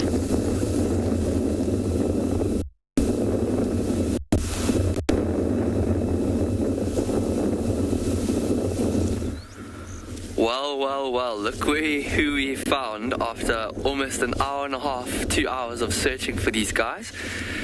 The mother cheetah and her 2 cubs. She's walked about 4 or 5 kilometers since we saw her this morning, far away from where she was, and they have ended up on the Phinda airstrip, where it's pretty much the only tarred surface on the whole of Phinda, and they've come here, I think, because it's nice and open. I think the reason why they were walking around today was to try and find food, but judging by their bellies, which are very thin, I don't think they've been successful. And we actually haven't in this area seen a single impala or nyala or any antelope that they could possibly hunt, so I think they've been quite unlucky. These animals seem to be avoiding them.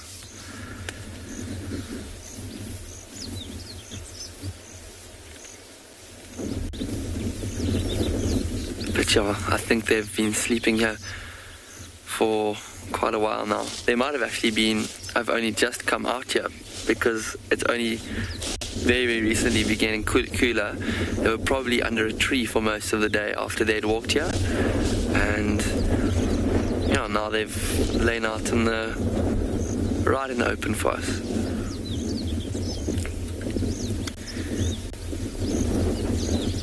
You see the one on the right? He's actually sleeping, his eyes are closed, but he's still got his head up, looking around, or trying to look around as best as he can.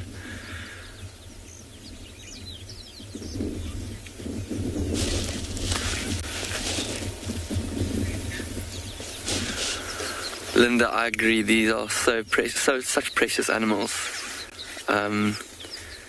It's just always amazing to see cheetah in the wild because there's so few of them left. And to see young cheetah being born in the wild is just amazing. Because every new cheetah that's born is so valuable. And there's a little female here and a little male. And hopefully one day they also will be able to breed and pass their genes on and keep the population hopefully growing. The cheetah is actually one of the only endangered animals whose range is actually expanding because of private game reserves in South Africa and throughout Africa that are actually starting to reintroduce cheetah. And most private game reserves in South Africa are part of what we call a meta population of cheetah. And there's about 400 individuals in that meta population, and they're considered, even though they're kind of geographically separate, but they're closed off from each other, we sort of simulate the cheetah being able to move between these areas by swapping cheetahs. We'll swap maybe a male cheetah with another private game reserve, and they'll bring one here, and in that way we simulate the spreading of genes. And in every sense, that population is one sort of genetically continuous population. So it's one of the more exciting projects, conservation projects going at the moment. The cheetah, the South African cheetah meta population. We're starting to see these cheetah yawn, and they are sitting up and looking a little bit more alert by every minute that goes by. So we're going to stay with them and see what they get up to for the next hour or two. For now, we're going to send you off to another live location.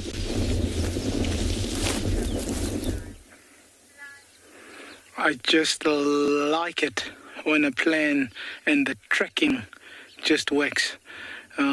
We've just got to this dam Provia, and these lions have just made their way also to the dam.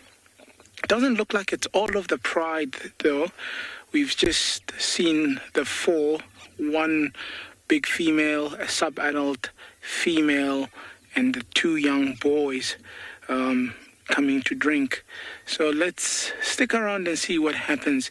They look very, very thirsty. So they must have walked quite of a distance from where the tracks were starting to be fresher as we were trekking along earlier.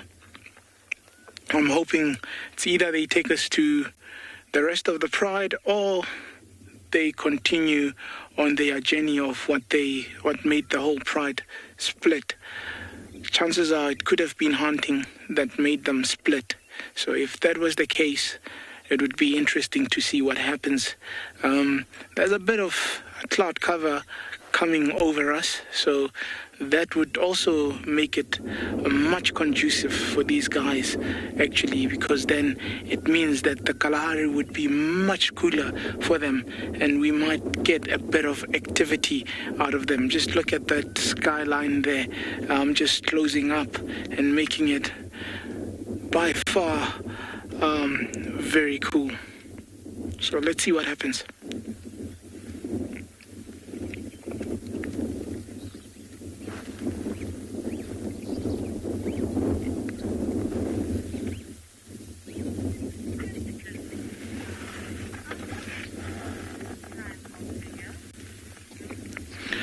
Luke, are they thunderstorms this time of the year? Yes, definitely. This would be where our rainy season starts, up until towards first week of February or into February. That's where our rainy season usually is.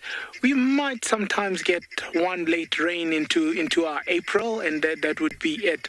But the interesting thing about the thunderstorms that we get here, they're almost electrical thunderstorms, if that makes sense. The lightning that you get and the sandstorms that you get here is immense. Where you get these lightnings almost striking over the dunes and just making wonderful colors over the dunes, the oranges, the blues, the very bright lightnings themselves, the thunder, the roar of the thunder. Also, just it would rumble for at least a good 10, 15 seconds that you hear this thunder rumbling. Sometimes even longer.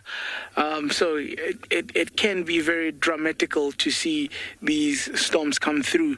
Myself and Dave were caught in a sandstorm about 2-3 weeks back, and that was an epic experience with the wind, the sandstorm coming, and we were just on the dune watching this coming over us. So yeah, it becomes a very fantastic kind of an experience.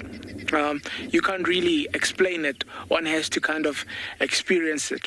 So very, very beautiful.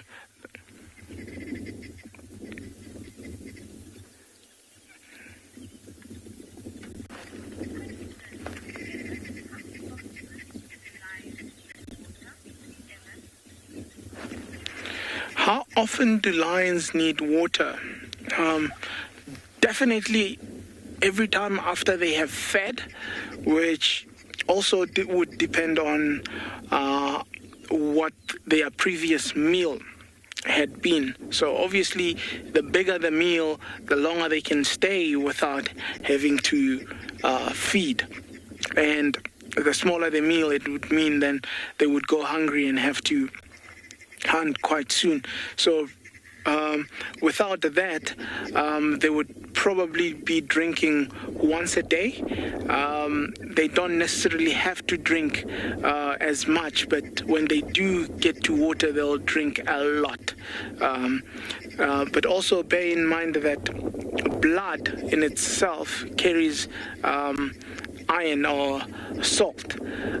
So that is one thing that would also make them very, very thirsty, and hence they need to drink almost every time after they've fed, as because of that effect of the iron or the rich blood coming from their diet. So they'll need to definitely have to drink.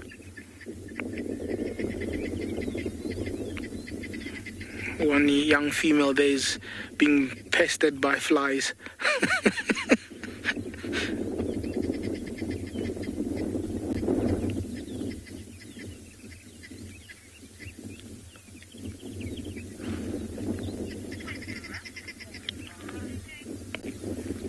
We'll stick with these lions and see what they get up to.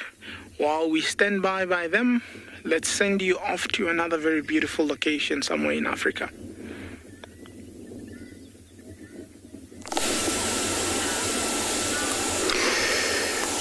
Good luck, Obi.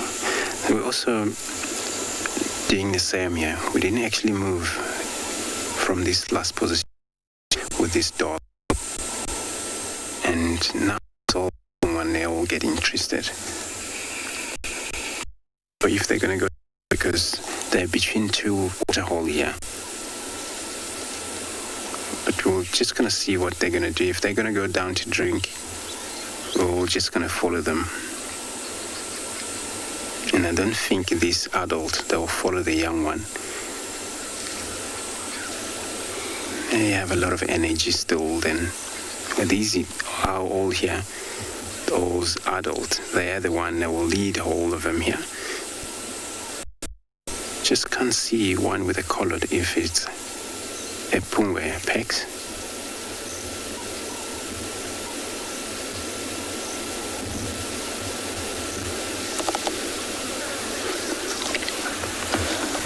So I'm just going to reverse a little bit, so hopefully we focus on this young one, to see what they're all about. So all the Egyptian geese on the far distances, this is all the impalas in a way distance. So I'm not sure these parents over here, they haven't really focused on hunting right now. Probably still too much hot.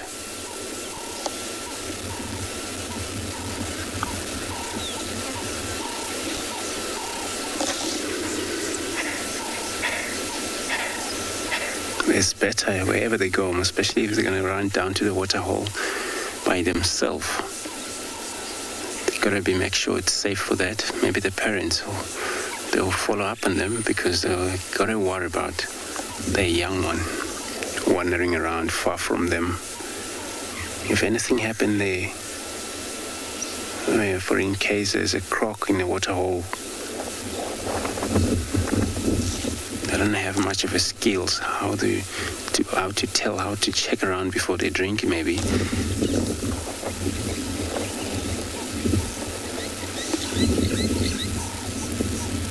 And these adults over here also, they all stood up.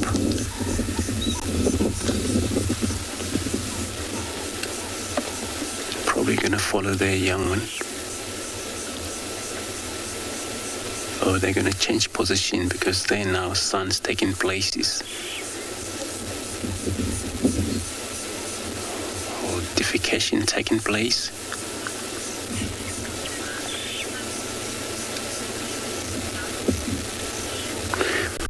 Helen, you want to know if they're going to hunt before dark? Yeah, actually it would be a very good idea for them to be able to hunt before dark because they actually I don't actually do a lot of hunting at night, only when it's a full moon, and for that it's not safe as well, so I don't actually prefer to hunt in the dark. If they have to hunt is going to take place once it's cool off. And now we're just going to focus on anything around them. You know, these antelope species, impalas, steenbok, duiker, they can surround in a big number. Such a big antelope like kudus, they were able to kill them.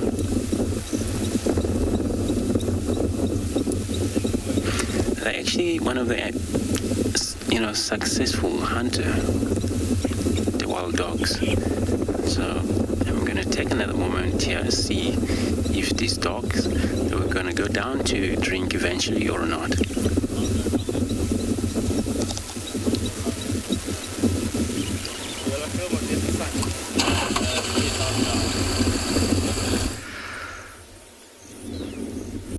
So we're still with these cheetah, also some successful hunters of their own, and every now and again when they hear a noise, Mom puts up her head, but the little cub on the right is almost always dead to the world. Oh look, she's rolling around a little bit, maybe she's a bit uncomfortable, giving her back a scratch and a stretch.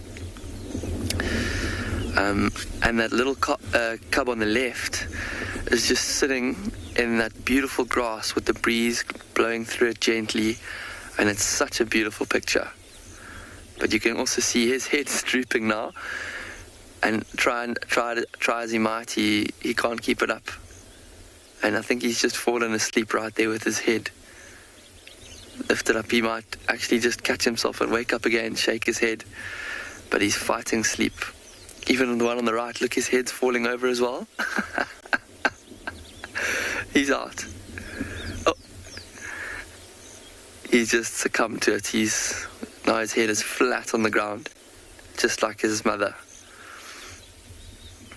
And you can actually see now quite clearly his the cub on the right, how his belly is kind of really, really tucked. If he was full, that belly would be lying with almost like a soccer ball sized tummy full of meat in it. You wouldn't be able to see that hip bone that is currently sort of protruding much further than the belly. So they probably haven't eaten in about 2 or 3 days. If they have a big meal like an impala, an adult impala would feed all of them quite nicely. They'd be nice and full. They wouldn't need to hunt for another 3 days, I'd say. They might still hunt maybe a day after eating an impala if the opportunity presented themselves, because they never quite know when they're going to get another meal. So they're opportunistic and they'll eat whenever they can, but they can survive quite comfortably for 3 or 4 days after eating. But I think this is now probably about 3 days since their last meal, and they'll probably this afternoon or tomorrow morning very actively look to find game in this general area, because we have been driving around here quite a lot this afternoon looking for them before we found them, and we didn't see one impala or one nyala. So I think, like, animals sort of, as seasons go and come, they move to different areas, because the grasses in different area grow at different paces, and there might have been a bit more rain somewhere else within the last 3 or 4 days, which has attracted the animals away from here towards that grass, which is why we've seen such a lack of general game here, and in turn that will attract the cheetah to another area. So then this grass will have a chance to regrow, and it will rain here a little bit more, and then the animals will come back here. So it's very cyclic out here. Animals utilize the different areas sparingly. And it's all just nature's way of giving different areas a chance to rest and different plants a chance to grow and maintain the health of the ecosystem.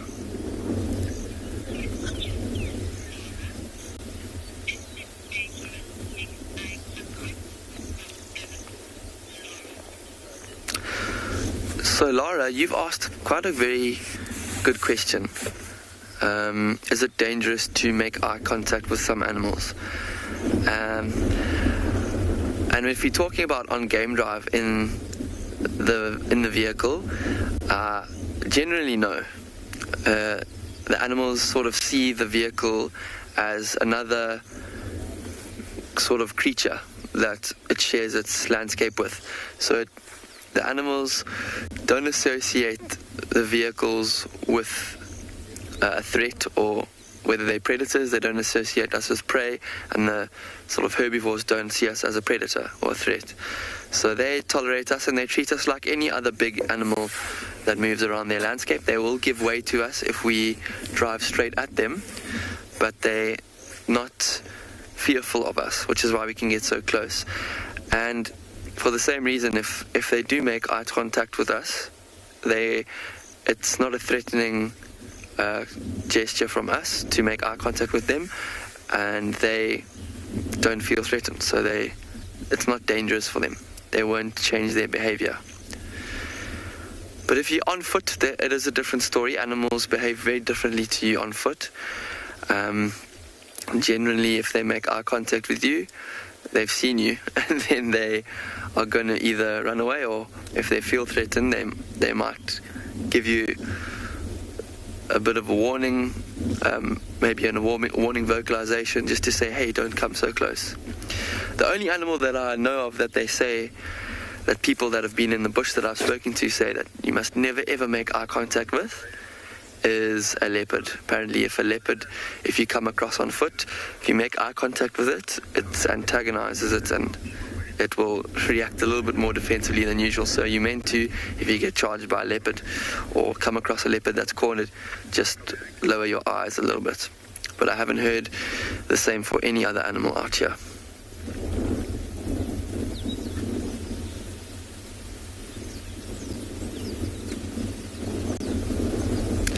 Look at the beautiful white fur on the bottom of that cheetah's chin. It really stands out.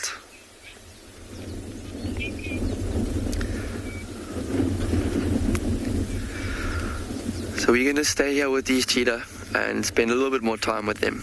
And we will send you off to another live location for now, but we're going to stick with these cheetah.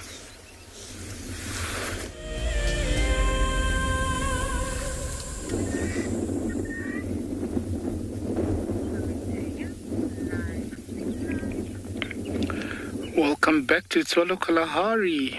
Lions are now lying just on the edge of the water there. There's been a bit of self-love, a little bit of grooming here and there. So let's see what they are up to after this kind of grooming. You can see the boys on either end of the female there.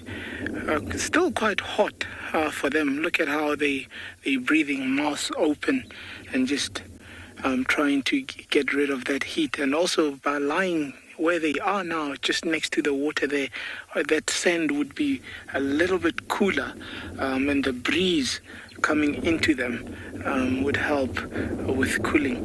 But they look like they've also had something to eat in the last day or so. So, I mean, the bellies are not too shabby, not too empty. So it would be interesting to see if they do move from here. They might be taking us to where that potential kill was. And I'm thinking that's where the rest of the pride would be. Look at that big yawn, massive yawn there. So I'm really hoping these guys show us the rest of the pride. More grooming there. Very important. It's like reassurance when they do that. Just making sure and strengthening bonds amongst themselves. So, very good. Look at that.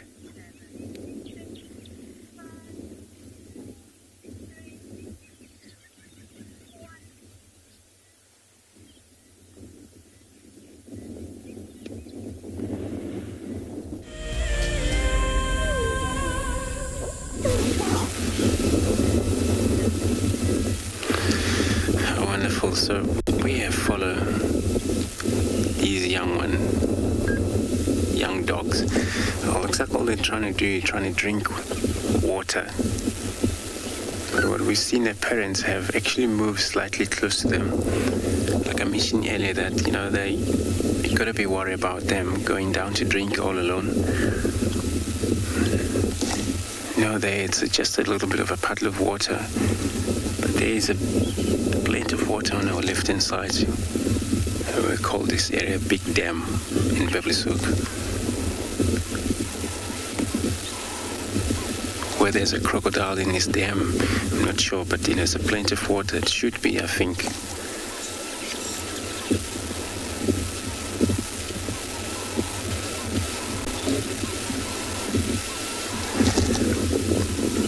These young ones still have a lot of time on their own, practicing their movement.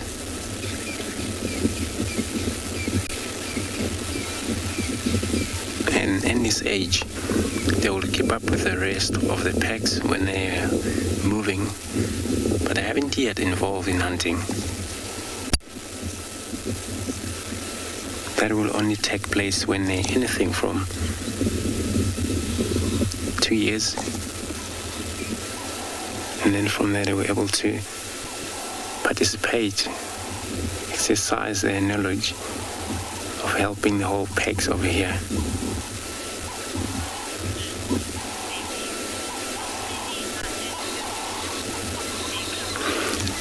Debbie, welcome to the beautiful shore. So you want to know how many dogs are here? I count 8 adults and the 7 youngest here. So, and I'm still can't be 100% sure if we're looking at Pungwe packs, since we know for sure those ones have one with collar and a neck, unless if they actually been separated.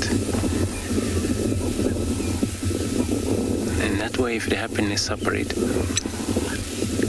it's all about communication. They make a few communication sounds where they will able to hook up again, especially it's got to be during the day, because they hunt in the day, they do a lot of movement in the day. At night they can move to get place to another, and in a full moon they're able to hunt when they can, when anything they come across. But it's better for them to hunt during the day because it's safer for them. they're more likely to run into big cats as lions at night.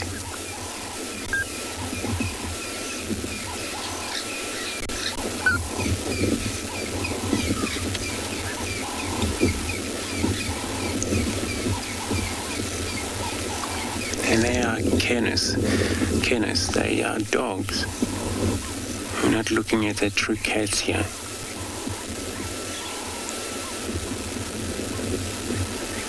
We all understand cats is a different species. Lions, they move in group pride.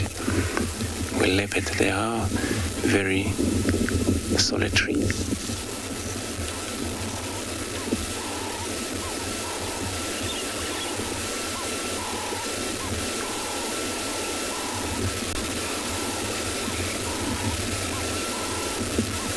And it looks like these whole young one were able to make it. I'm not sure how many were there in their barn.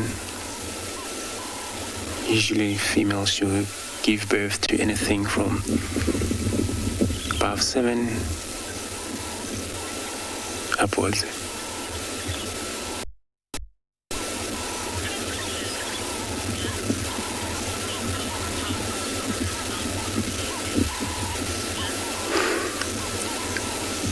Good afternoon, welcome to your beautiful show. I'm not sure how old these alpha and male and females are, but they usually dog live up to 20 years. I'm talking about in captivity.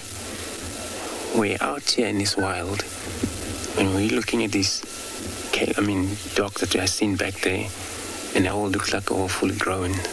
Could be anything from 8 to maybe 12 years old. And is that the case? These alpha female and alpha male, they got to be above that, 18 years sometimes.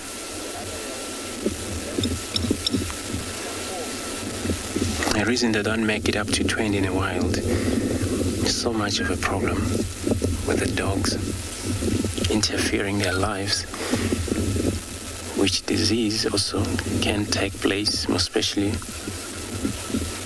when that disease takes place and he's adult. And they come pregnancy, when they deliver the baby also, this baby more likely to die due to the fact that how they feed the puppies when they throw the meat back to them from their tummy, and they actually get infected immediately. So then they're hooked up with the same disease as a parent. You always see all puppies die from that case.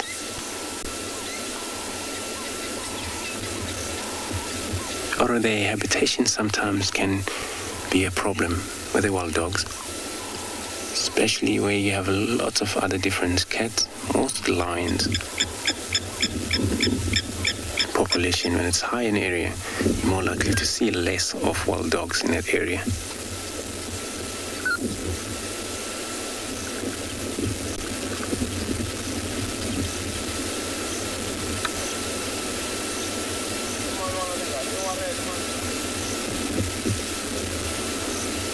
And where they are now, looks like there's a vehicle parked next to them there, provide a shade of these young one. So I'm going to stay put here, and then hopefully this dog able to make their movement while we're still in this area.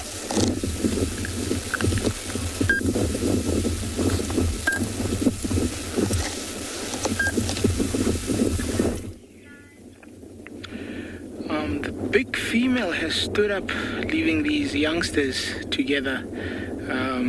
The young male and the young female, and now there's also that other young male decided to be on the one side of the dam, so they've kind of occupied the whole western side of the dam. Could be strategic actually that they do what they have done. Look at how far she has placed herself, almost by the entrance of the watering hole.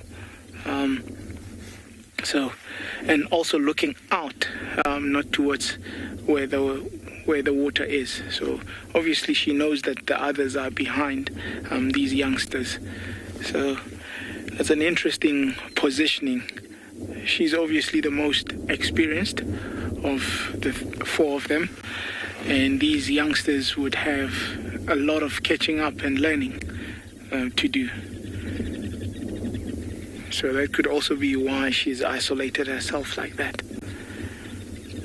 Just being opportunistic.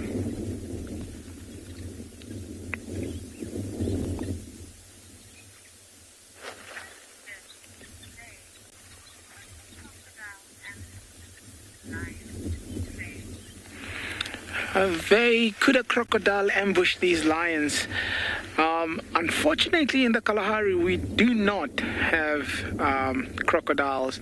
Our water capacity is not big enough to carry crocodiles. But in areas where there's crocodiles and lions are lying like that, you might get a crocodile trying to investigate, but I don't think it would be in an attempt to take a lion down. Unless the lion was trying to take the crocodile, which could happen. And obviously the crocodile will fight for its life. But in a case like this, no. In the Kalahari, we don't have crocodiles, but in places where there are crocodiles, the crocodile might come and try see what's at the edge of the water and mistake it for an impala or anything like that. So yes, it's a possibility, but nothing that really does happen on the norm. So yeah, it would be interesting to see one day when that gets documented. I know with leopard, there's been a few recordings where leopards go for crocodile and actually managing to take out crocodile. So yeah, with lion it would be an interesting concept to see what happens. The female has stood up and the guinea fowls are going mad in the distance there. Let's see what happens. Guinea fowls just gave her away there. She's walking away from the water, but the guinea fowls immediately as she stood, all that gave it away was the guinea fowls going mad.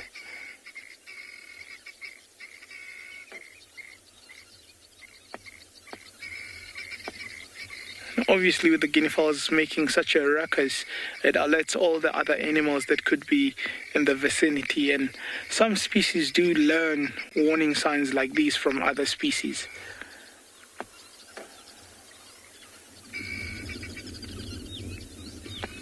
So off she goes into the distance, but we still have these three that would probably go. Amy, do lions ever break water to swim? Yes, but not in really the attempt of trying to cool down. So you see lions crossing rivers. You see lions actually chasing animals into a water and actually killing inside water. I've seen it happen where lions take water buck right in the middle of a water, or kudu even for that matter, where the kudu would run into water and it's trapped like that. So they will get into water if needs be, but it's not necessarily an attempt to swim and keep cool. Actually, lions are not really fond of water. If you look at your cats, your leopard is more fond of water than your lions. They'll try avoid it. I mean, you see it also when they drink. They'll try put their feet where it's not as muddy and where it's not as wet, and just have this awkward position when drinking if need be. So yeah, they do avoid getting wet if they can. But there are other cats, like I've just mentioned, the leopard, that wouldn't mind being wet. I think we're going to keep behind these four and see where they lead us to. So it's going to be interesting to see where they lead us. And while we do that, we'll take you off to another very beautiful location in Africa.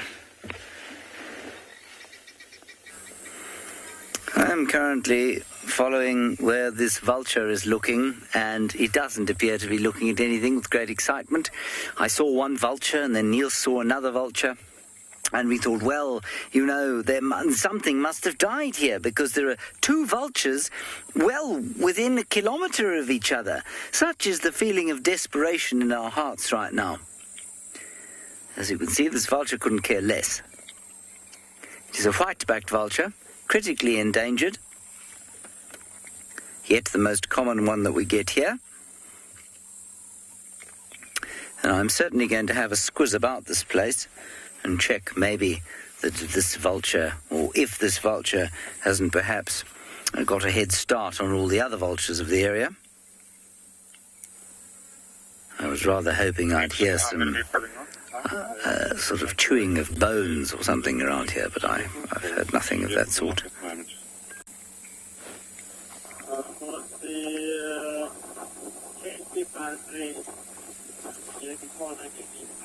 It's actually turned into the most pleasant afternoon because the temperature's not too hot.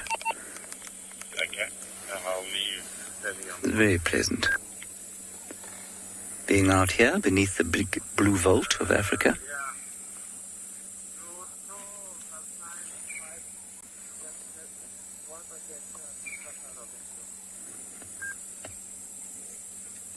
But otherwise all is quiet and peaceful here. Good. Well, I think we'll continue now.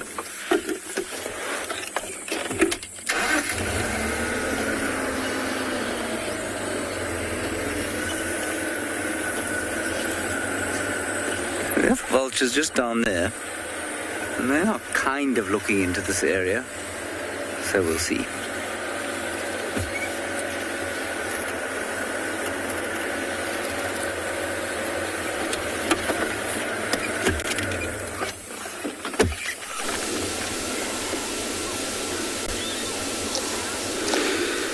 Thanks, James. Sometimes vulture, they're most likely to participate wherever there's a kill. Here we got these dogs now went back to the very much same places where we got them first time, in this little shed over here. It looks like all the young ones have already drink, and they have come back close to the parents. But most of them are already up, so maybe it's a time they may actually be able to move for us while we're with them.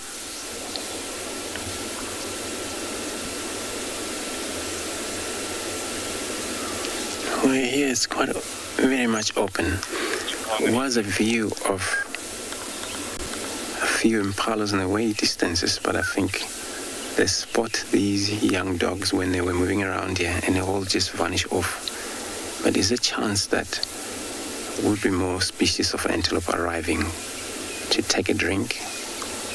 They're between two water holes here.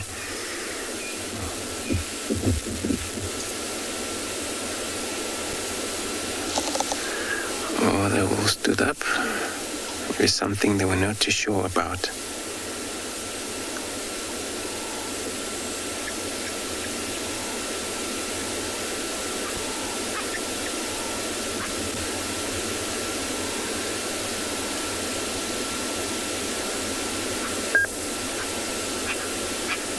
So size of prey species could be an impala.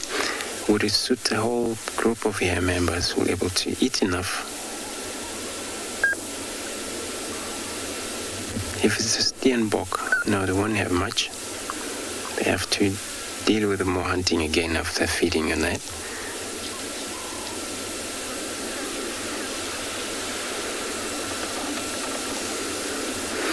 There's a bull elephant in a way distance. This is one of the visitors over here. Look at these male elephant feeding on.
Hello, everybody. I believe that we went to a tech loop. Haven't heard that term for about, 2 years. Anyway, here we are. We are still scratching around where these vultures were. And I had a Wahlberg's eagle alarm calling around here too. Now we've got 2 vultures now. There's one there. I think that's the same one we had. One on the tree next door. And just down in this dip, we've got some angry sounding Wahlberg's eagles. So I don't know.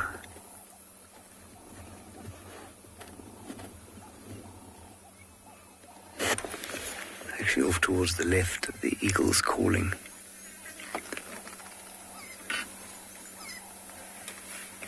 It's always a good idea just to stop and sit and listen for a little while. See if you get lucky. At the moment all I can hear is the sound of the flies buzzing around my head.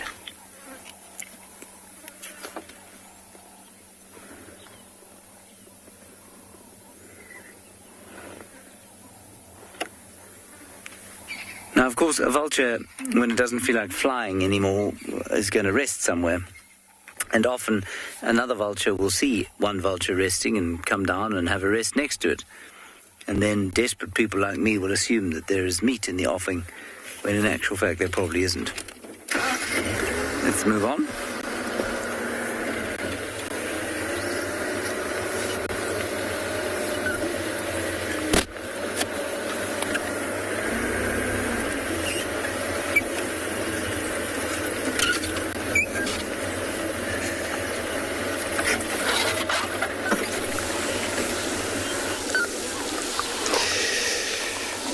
So we now got these dogs all now stood up, most of them.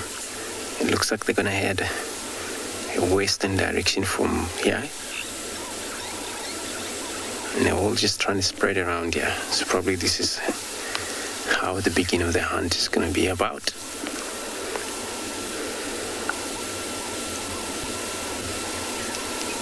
So they're all busy looking around in the edge of this clearing here, if there is any impalas, anything available for them.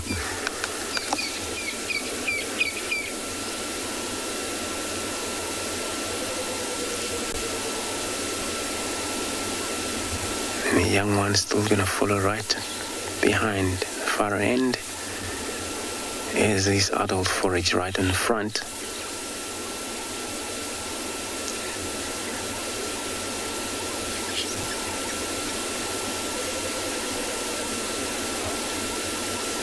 So like I said, they're between 2 water stations, so it looks like they're going to go to the one on the slightly southern side of here. So we're going to slowly move in that direction. I'm not sure if they're going to take a drink or they're going to continue hunting from there. So the hunting, when they chase, everyone involved in chasing except for these young ones, they still have to hold it back. They're going to follow slightly. If here there isn't a killing, a lot of antelope make distress call for all members to know.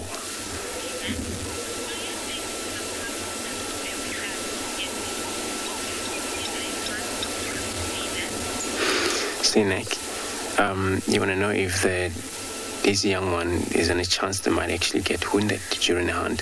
So if they actually push too much on competition of a hunt in this age, it may happen sometimes, but they're more likely to hold back as a parent on chase.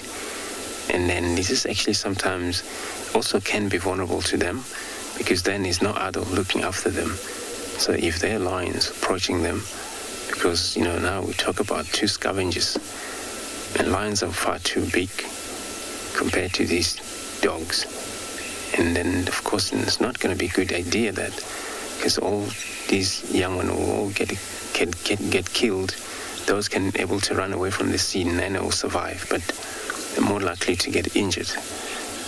And they're not actually involved yet in hunting, so they weren't going to be getting harmed from hunt itself, unless if they try push too much and on getting into hunt. As you can see how they now taking their own decision. It looks like they not agree with the whole parents since they're moving west. They're probably still sniffing around here. And they know exactly the duty for the parents is to provide food for them.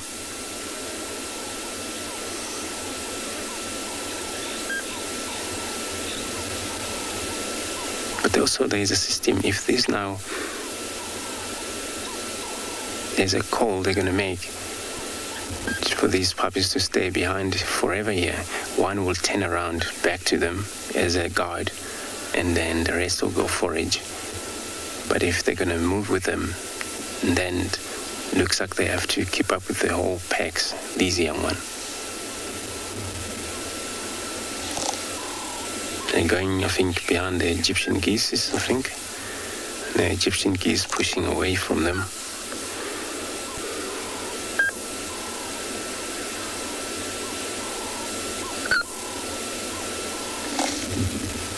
They're going close to that big bull elephant, more likely to be chased off.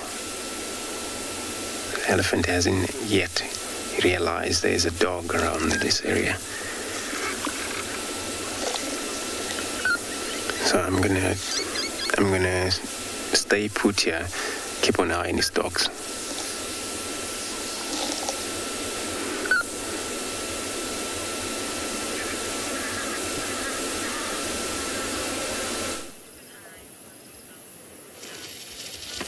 So we have made our way down towards Ndlovu Dam.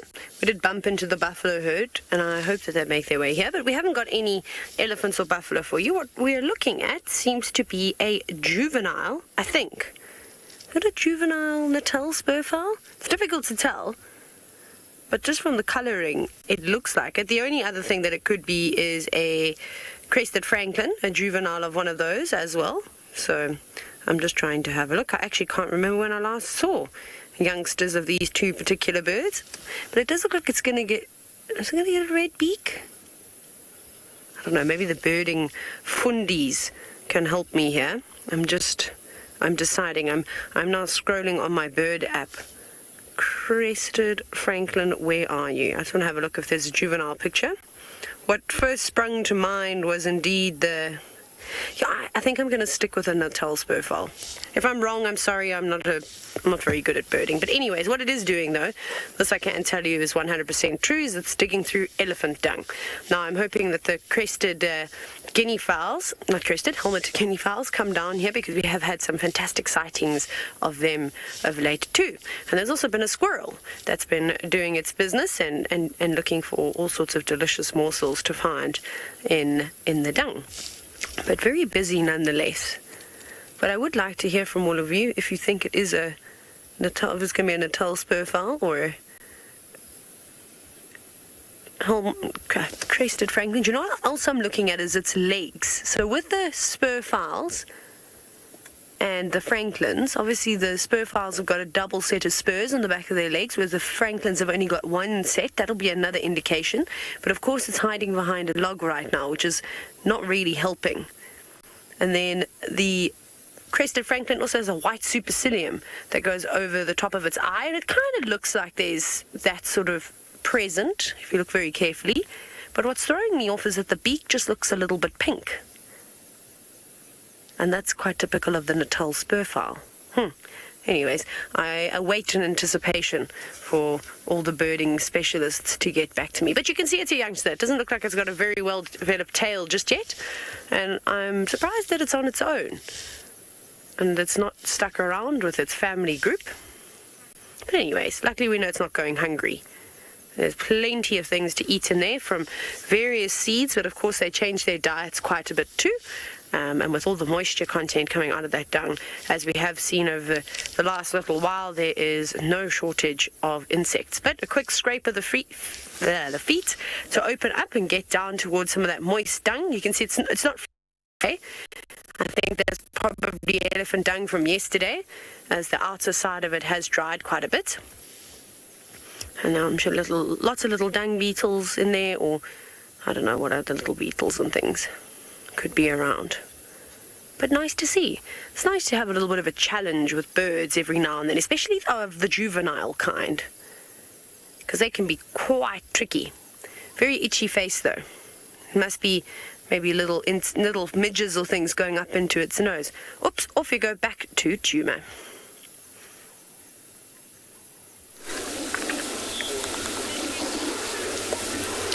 Thanks, Taylor. So these puppies now, they have caused trouble. They went close to that bull elephant. All he does, chase back to them. So, but they're all still waiting on a far distance, having a look. They might actually have a go again.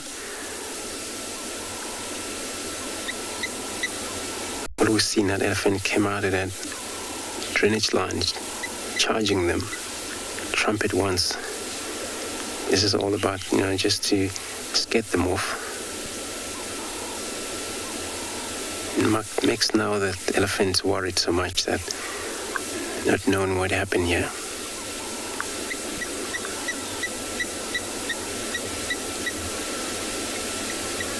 So I think it's something to do with the safety. Even though elephants way too big compared to these dogs, but they still worry that they are carnivorous species, and of course they eat meat. In that way, there is no cooperate between these two species. Still giving kind of like a untrusted behavior against them. You can see these puppies now, they're running back slightly to these elephant, turning around. Charge. Get away, dog.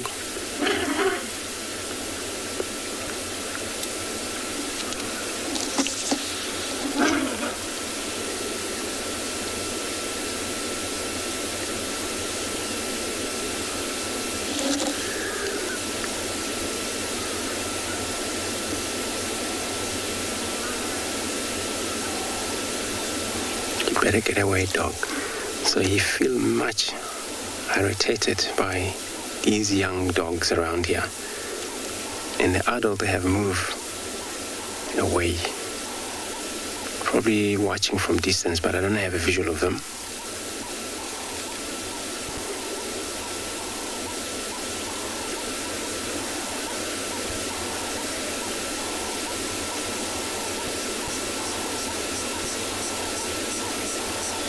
And this behavior sometimes could be something that they never actually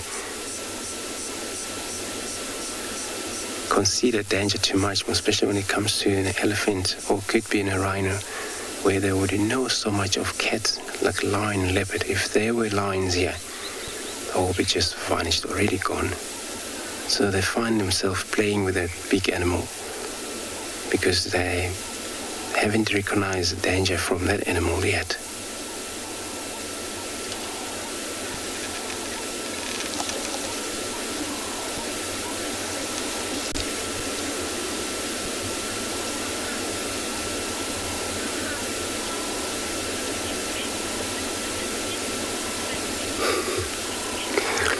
Stuck in bed.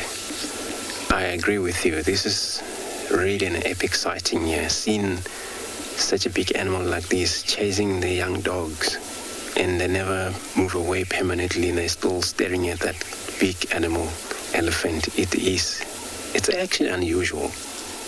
I might say you're right.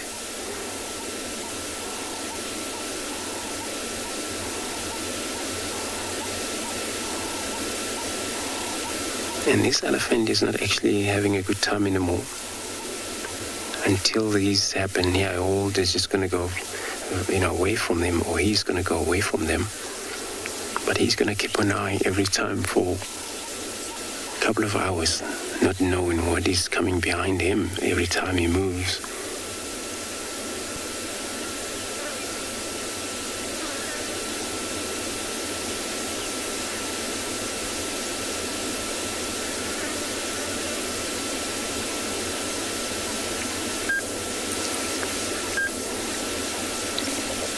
And it's actually nice and open here.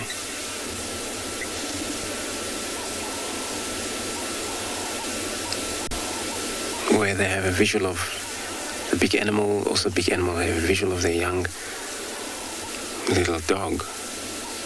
But all that elephant now is doing is just freezing there, looking at this dog. So any chances this dog move away, then he will be free again. It's such a harder for this big animal like this to chase after this little dog. Just a little turn, and then you miss them. With such a speed that we saw him picking it up like that. Impressive speed. Elephant can keep up at about 40 kilometers an hour. But all he's seen was just the dust.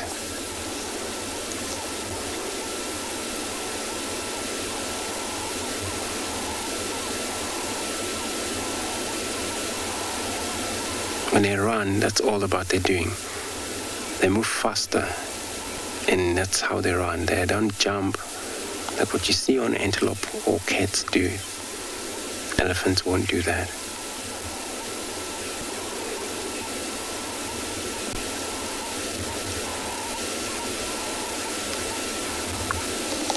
Looks like he's gonna move away peacefully.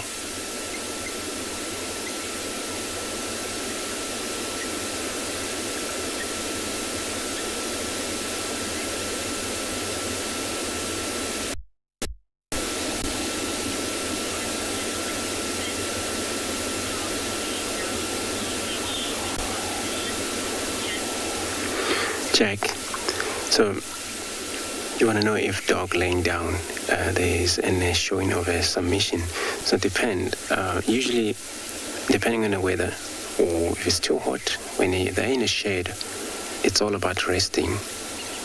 When they find them on the road and then of course they lie on the road, it means that probably they've been on the move, and this is all about taking it easy for maybe 5 minutes before they go again. But technique hunting take place when they do that, sometimes able to got themselves a chance to hear what's around them.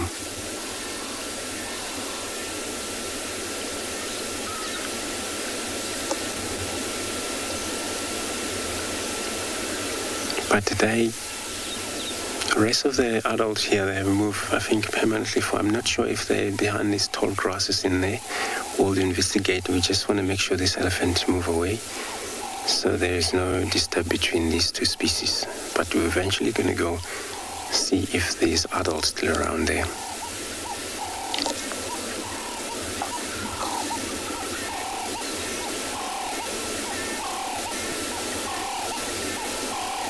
Just a beautiful sound is coming out now, kind of a dusk and dawn when the sun goes down.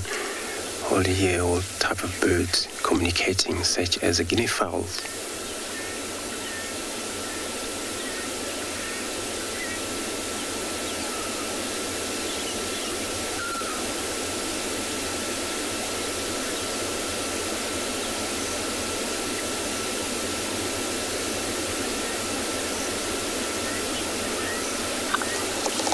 So I'm going to drive close enough to look if there's still the parents of these puppies around here, and then hopefully we'll get them around.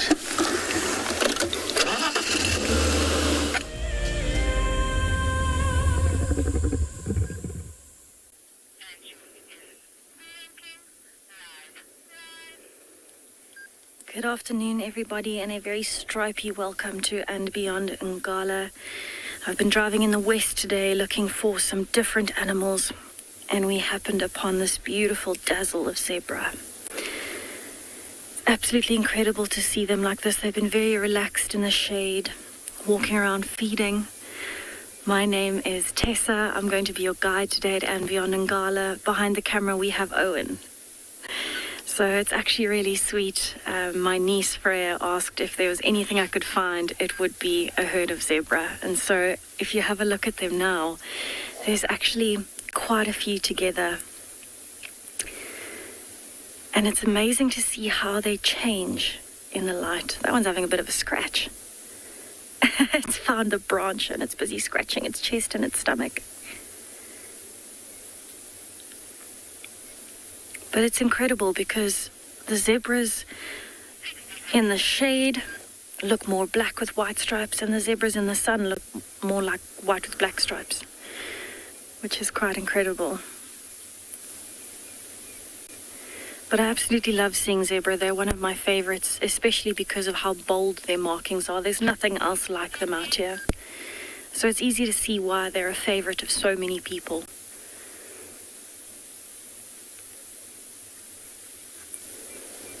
So they're moving through the shade at the moment, feeding. And they're actually headed towards a waterhole, far in the distance. I think we're going to stick with them and see what happens. Very special start to our drive.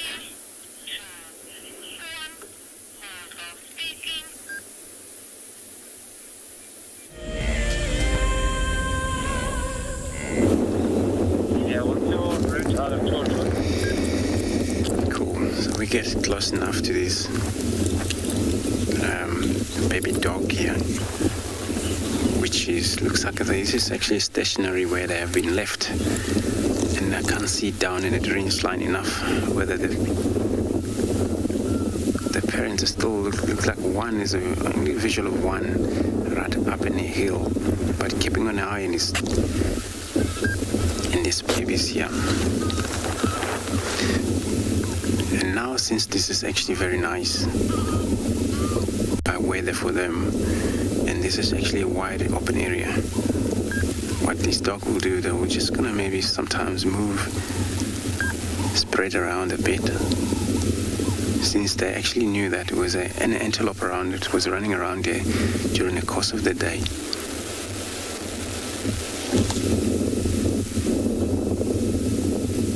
And sometimes it's actually benefit for most carnivorous species when they stick around near waterhole long enough. Eventually, the antelope come and drink. And this is the only time this antelope get hunted or get killed. And this little one, they will have it otherwise at dinner.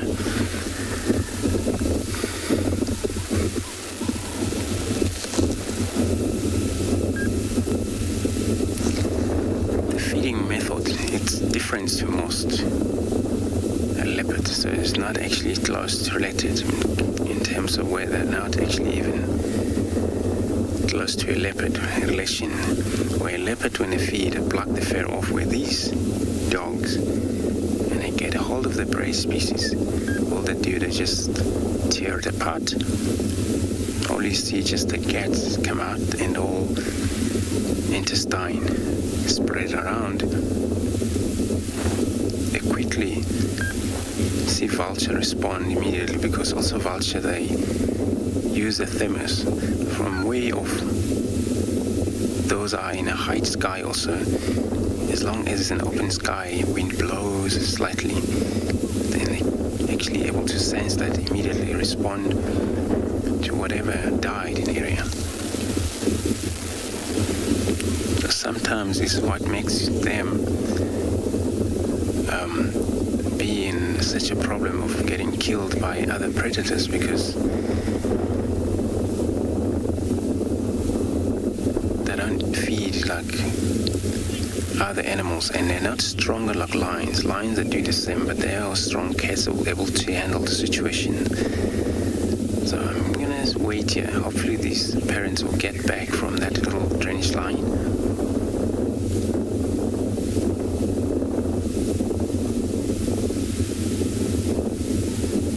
Found an elephant, two elephant bulls that are here in complete and absolute peace and acceptance of their lot in life, which, if you're an elephant bull, is really not a bad lot, I must say. I suppose it depends where you live, but if you live here, it's pretty good. Not many stresses, normally plenty to eat, lots and lots of water to drink. Marula trees come January time. Freedom to move over 2.5 million hectares, 3.5 million hectares. Must be quite nice.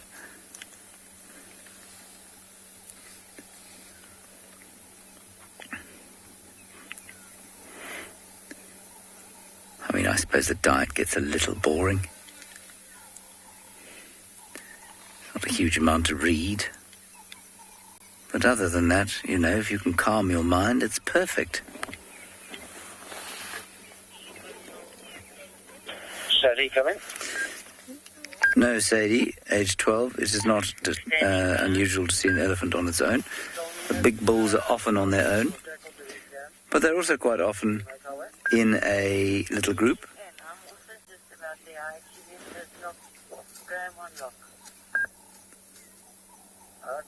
And this guy's got a friend. He's just behind us. We can't see him right now.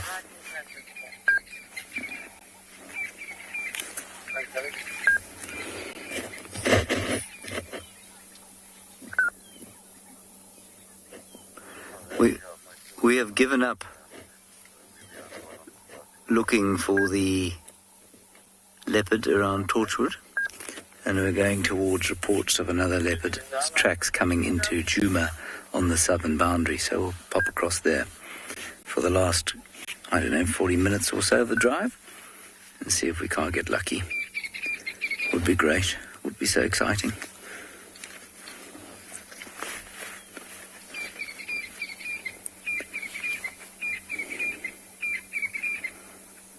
This chap possibly going into must. He doesn't smell like he's in full must, but he might be going into must, as evidenced by the stress, obviously, he's experiencing, which is causing his temporal glands to stream, and also, of course, the fact that he has extended his fifth leg for our benefit.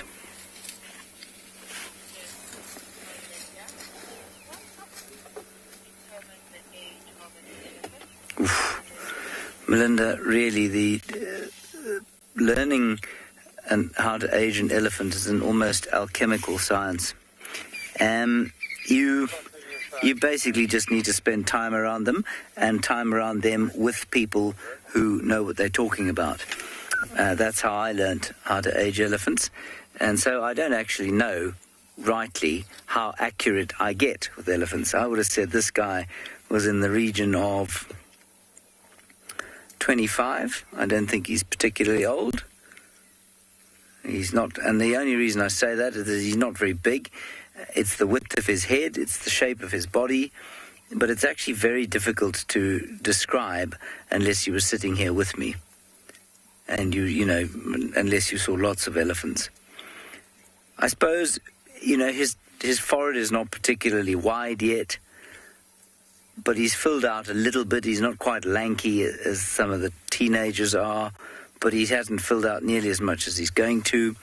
Remember, elephants keep growing until the day they die, just about, and so, he'll get a lot taller as well. Oh, let's quickly go back to Ngala.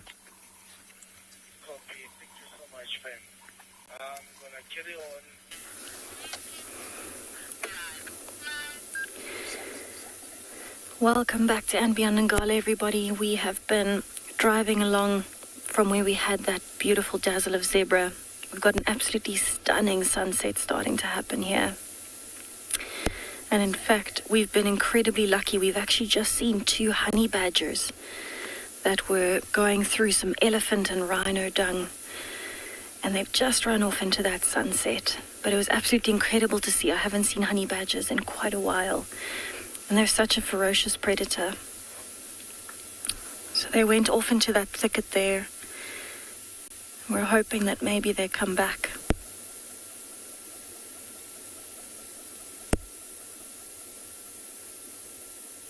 It's incredible how fast they can disappear into this grass.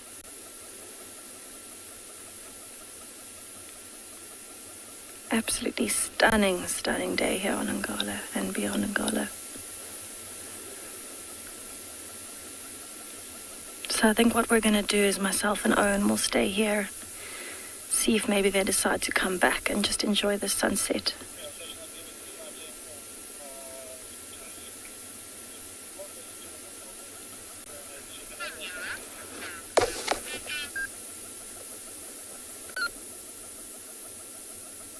Let's hope we get lucky.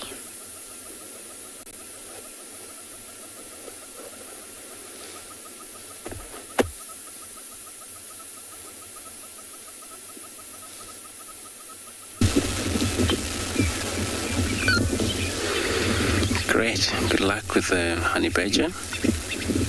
Here we're still with these dogs and elephant. Now we see elephant in the background.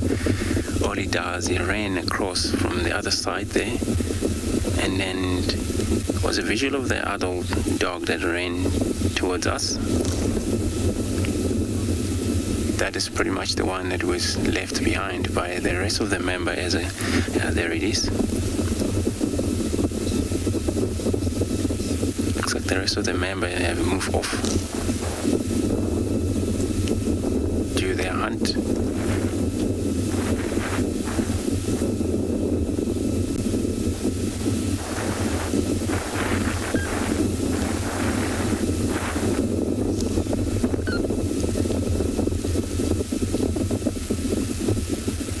So that is going to be a watch for the whole of the young one over here. Anything happen, that older one is going to be immediately make a plan if there is a danger for this young one to lead them away immediately.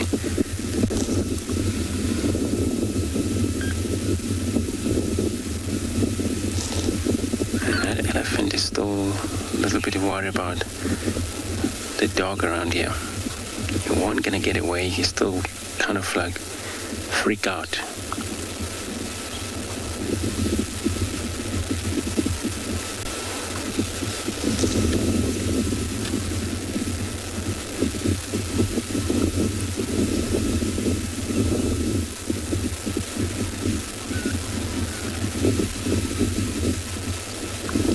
This behavior sometimes take place.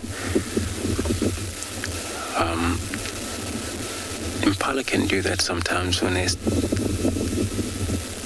an open area enough where the lion's in a far distance lying down,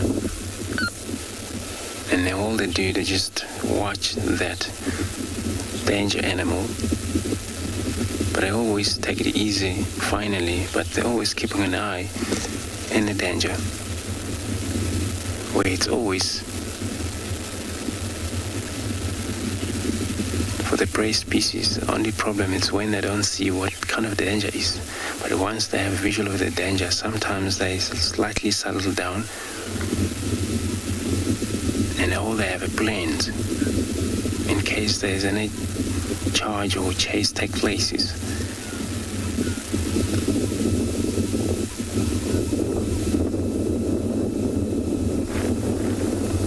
And that elephant is walking actually backwards. I'm not sure if there's more dog in front of him or he's just doing it for purposes or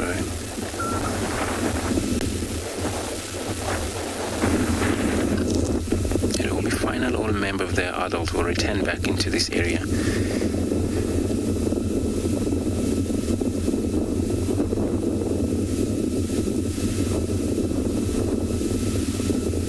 Even though they haven't killed anything, but they will come back.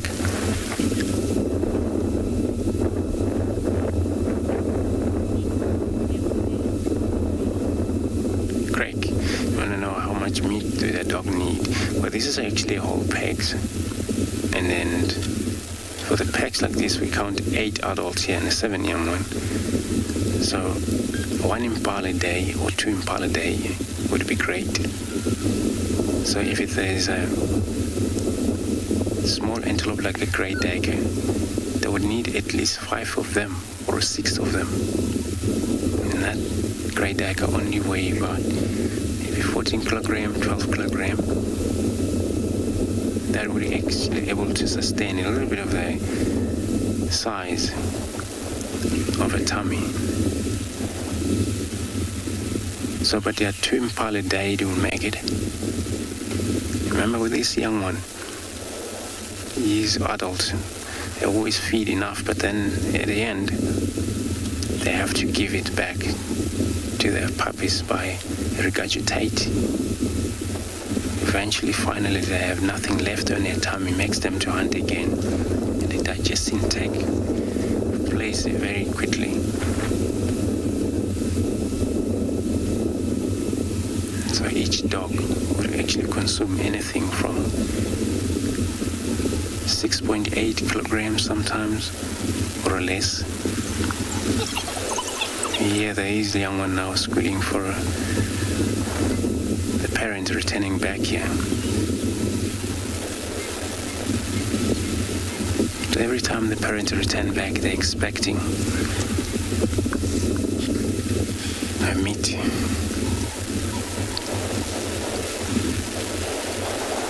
To be delivered by regurgitating, but I don't think they have killed anything. They just left, and now I just saw another vehicle following them from the backside, heading our way.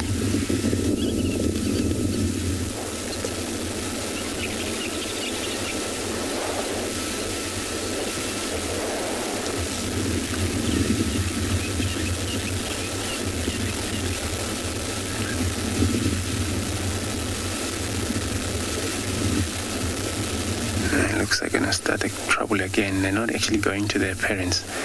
Looks like they're going to someone else, probably direction of that bull elephant there again.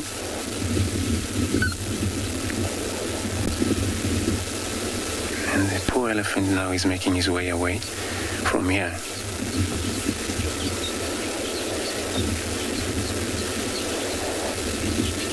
It's not actually a trusted area for that bull anymore. He'll probably choose another spot to be.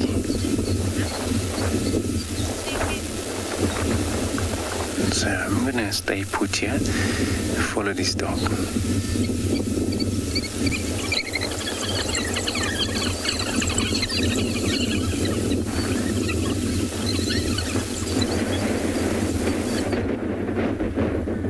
Welcome back to Tswalu Kalahari, just to show you how quickly weather can change here and the storms can brew up.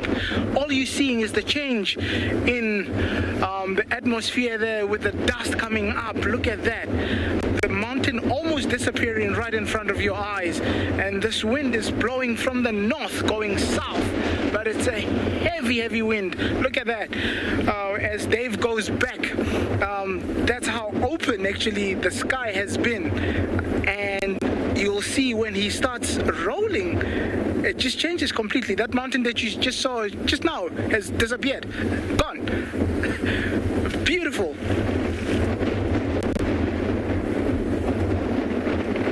Rex, do we have tornadoes? I have never experienced a tornado. We do get sandstorms though, where the wind is blowing and howling, and you get these particles of sand everywhere, and it's like a sand blast when it comes through, but very amazing to experience such. Look at that.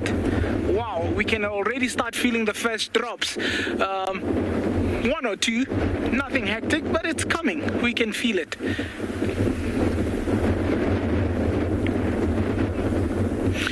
We're gonna try see if we can get out of the storm before we are drenched, and while we do that, we're gonna be sending you off to another very beautiful location in Africa.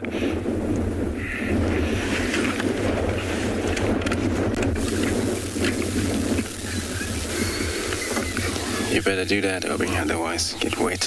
So now the dog only hear the noise on the background, so they all chase one another.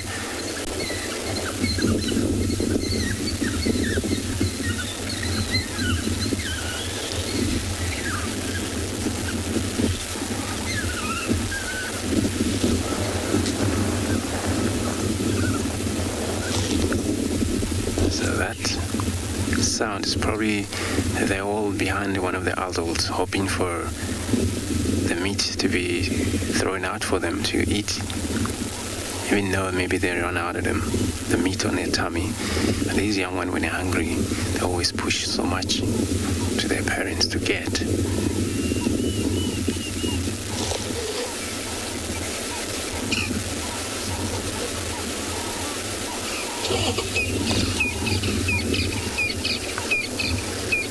So I'm gonna keep up with them because they're actually slightly far from us. They're already on the other side of the bank, and then I'm just gonna drive around to see if I can get a closer look at them again.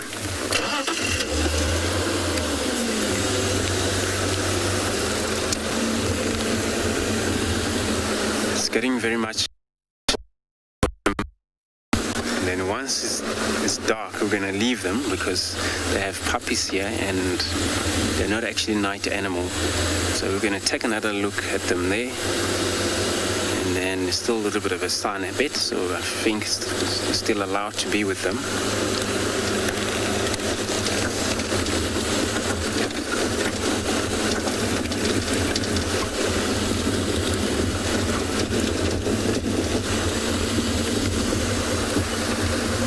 It's actually nice now where it's all cool off slightly, the temperature drop pretty much, and this is how they started to get excited of getting around the hunt a bit.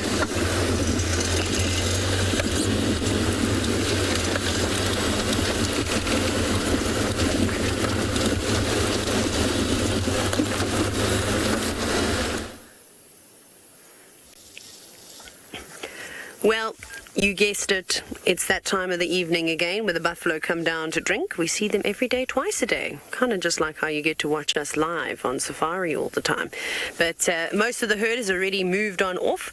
It's so funny though how in the afternoon they come sprinting down to the water. I suppose it's been quite a few hours since they last had a drink and a cool down. It must be one of their favorite parts of the day, I would say. Is that a cow, that one standing right in the middle, BK, that one over there? She looks heavily pregnant. Yes, yeah, you got her. Look at how round her belly is. Now, obviously, buffalo are rather large creatures and are notoriously for being quite fat, but she looks severely pregnant. Look at that. Careful, girl. Steady now. You can see how round her midsection is. There's actually quite a few cows in this herd that are pregnant. So maybe some exciting times to come. It looks like her mammary glands, her udders are nice and swollen. It's a bit difficult to see from here though, and the fact that the light has faded quite a bit, but something to look out for. And hopefully, I actually don't know how far along she is, but it takes, I think it's about 11 months or so if I'm not mistaken. There's a gestation period for buffalo. And look at that big bull right at the back. That looks a bit like a gargoyle as he's coated himself in mud, shining a nice golden color. See, look at them, they're all so excited. I love it. For those of you that know me know I've had some horrific encounters with buffalo, and they are not my favorite creature, just because they always seem to try to want to murder me. But hey, that's just how it goes out here in the bush. But when they come down to a watering hole, there's something quite magical about it, and especially to see them have a bit of a spring in their step, to go from being super grumpy all the time to actually look like they're having a bit of fun. We see it with the elephants all the time. It's not difficult for them. But I think the buffalo struggle to spring a smile every now and then. And up the hill they go. Look at them. It's quite entertaining. And I don't know why they get into these moods. I don't know what brings it on. It's quite fascinating though. I really would love to be some of these animals for a day. Look at that bull. Maybe he's being stung by something though. There are lots of biting insects, and there are black flies that follow these buffalo around, and BK and myself have been bitten by a few of them this morning and this afternoon. In fact, they're horrible. So maybe one was biting him near the nether regions, and that's why he was bucking and bronking like that. But a lovely afternoon. And now, from here, I have no idea where these buffalo go, because they vanish. Once they go over that damn wall, they're never to be seen again until tomorrow morning, when they come back around and do the same thing. But as soon as darkness falls, I think they'll have some relief from the heat, and of course the insects. Not much though. It only lasts a few hours. The sun is rising so early before it all starts again. Now, we've been sitting here at Ndlovu Dam. Obviously, we knew we were going to see elephants, we knew we were going to see buffalo, but we were hoping that the male leopard we caught a glimpse of this morning was making his way in this direction. But I think with the big breeding herd of buffalo that have come stampeding through here, our chances might be a bit slim. Maybe he'll come this evening. We'll get a visitor. And we're still on the lookout for Lagatha the lion, who we haven't seen for quite some time. And the last time I had her tracks were doing her normal route where she roams around she comes from the west, she goes down to the east, she does a loop in towards Buffalo Delta, and that's sort of on like the southeastern fence line, and then she comes around to Ndlovu Dam. So who knows? I reckon she's due for a visit too, maybe this evening or tomorrow morning. But we're going to continue to do what we do best here at Pridelands and stick around this particular watering hole, because time and time again it proves that it is productive. Hey, and why change what isn't broken? We don't need to fix it. It works quite well. Having a scratch. Itchy ears, I'm sure. Where's the oxpeckers to do the work for you, buddy?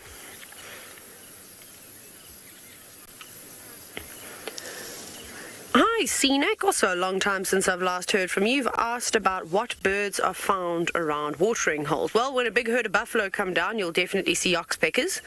Except for this evening. I actually didn't see one oxpecker. Not that we were really looking for them. But birds that you would typically find around watering holes, which there are none of this afternoon, is there's normally a grey heron that likes to live at Ndlovu Dam. So we'll just talk about birds specifically that I've seen here at Ndlovu Dam. There's the blacksmith lapwings, of course.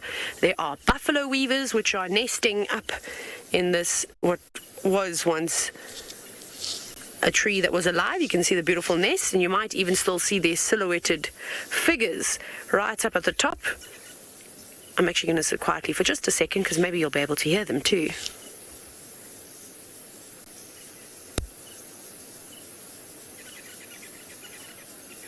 Maybe you heard them there. They are chatting away.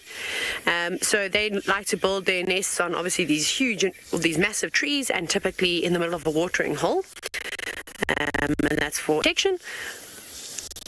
But of course, you're going to find lots of other will hang around here. There's even a pair of lilac-breasted rollers that live in Ndlovu Dam. We've had European bee-eaters flocking recently about watering all the water and swooping down and taking a drink. There's always fork-tailed drongos. These are, of course, not specific water birds. We haven't even touched on that just yet. But from little grebes we've seen occasionally here. We have seen the spoonbills come down. We've seen yellow-billed storks. My goodness, woolly-necked storks. Honestly, the list is endless. I can just sit here and name half of Southern Africa's birds that come down to the watering hole, because most of them, of course, need to drink. But there are a few that need or utilize the water. Obviously, the buffalo weavers that we're looking at right now, they aren't water birds. They're not catching fish or frogs. But like I said, it's a nice spot for them to nest all the way up top, and hopefully things like snakes will be deterred by the water and won't be able to slither all the way up the trunk of that tree and get inside their nest. And of course, we know that most of the cat species, especially in the low-veld area, aren't too fond of water. Well, here where there's no massive river system, so if they can avoid the water, they can. The biggest threat to these birds is probably going to be something like a gymnogene, or the other name is an African harrier hawk.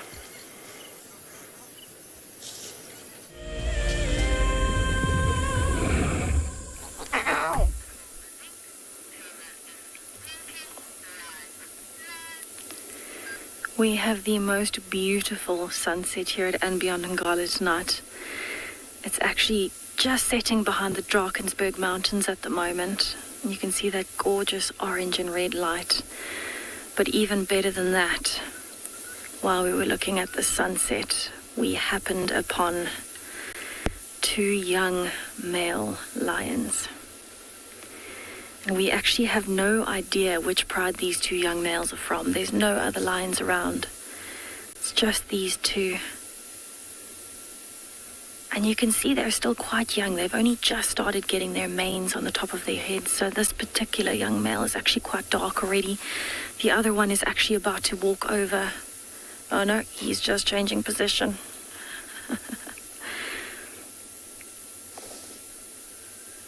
And this is an incredible find because we don't actually know which pride they belong to. And it's just such a special time of day for us to be with them. I think these two are around 2 years old or so. And based on where they are, I would guess that they might be from the Mbiri pride or maybe from a breakaway pride. But they're actually looking off in that direction because there's a herd of elephants that's moving through towards us. But what an incredible way to experience a sunset with two young male lions. So it's very likely that maybe they got kicked out of the pride, and so that's why they're on their own. They're at that age now where they need to start becoming independent. We're going to sit here with them and enjoy the sunset. Isn't that absolutely stunning?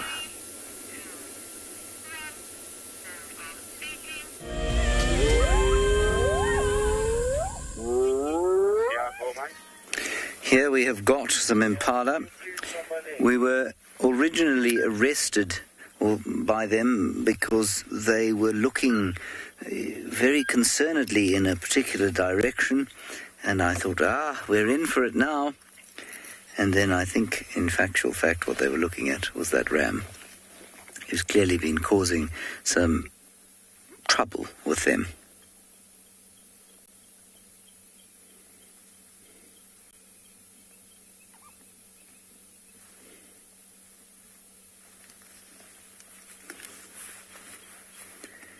But you can see they're not looking particularly chilled out, except that some of them are eating, which means that if there is a predator around, it's highly unlikely to be about to leap upon one of them, unless one of them is about to die.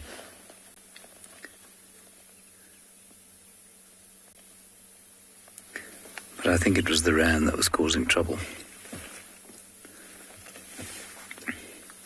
The sun has set now on the Lowveld. And the beautiful evening awaits us. Star-filled, no doubt. There's lots of lovely night sounds of crickets and frogs. Maybe the odd sawing leopard. If we're really lucky, a roaring lion, grunting hippo. And always the lovely sound of the cicadas.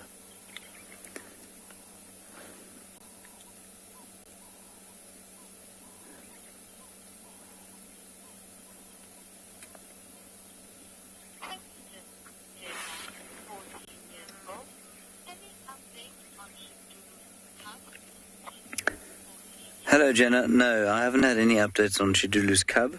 I know Shidulu was seen about 2 days ago, but I don't think anyone's seen her cub. And that's okay. The cub's little. I'm sure it's been safely denned, or I hope it's been safely denned. But I haven't heard anything further.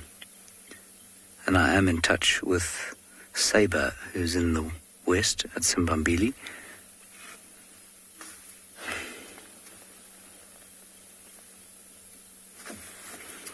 And I have heard nothing about her. Sibuyi crossed on to Djuma today, briefly, and then crossed straight back again down south. So she was with her 2 babies on the reserve just south of Treehouse Dam, basically.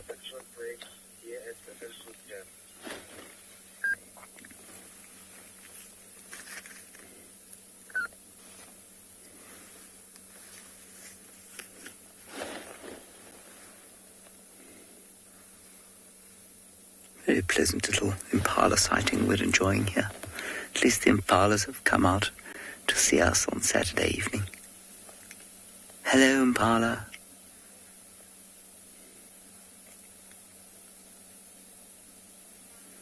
Yes, I definitely think it was him that was harassing the ladies. There's a herd of elephants crossing the road way in front of us there, Niels. It's quite a nice shot. Except that I think they're probably going to have finished. No, they've all gone. There, more of them there. Look at that. Very nice. Don, it depends entirely on your idea of defense. An impala is defenseless in so much as it is unable to fight off a predator using some kind of weaponry. I have seen an impala try and bite. In fact, one tried to bite me once when I was pulling it out of the mud. But other than that, no, they don't really have a weapon. They'll kick. They'll certainly kick out, and they'll try and avoid being eaten by kicking. That baby impala we watched with Talamba did that yesterday. So, I mean, they're not totally defenseless, but their greatest defense is vigilance and speed.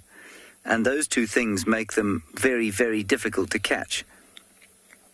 If they were defenseless, you'd find them draped from every tree in the Lowveld, with leopards just going from one rotting carcass to the other. So they are not completely defenseless. They can't stand and fight, but they are very fast. They have got extremely good senses, and because they're in a group, they're very good at seeing predators. So, no, I wouldn't say that they're defenseless at all.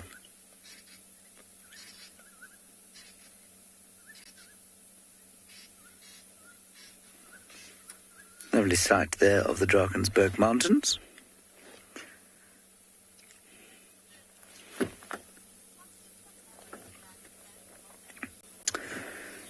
Even the average lifespan of the impala is about 400 years, so they do live quite a long time. No, that's not true. They live about 12 years maybe, is about the average, apparently. Again, it's difficult to say because very few are followed from the day they're born to the day they die. So those sorts of records generally come from animals that are in captivity, and conditions in captivity are notoriously unlike conditions in the wild. And so you'd expect them to live longer in captivity than you would in the wild. But I'm not entirely sure. Well, I mean, I can tell you what I've read. I've read about 12 years. I'm not sure that I would believe that as the gospel truth.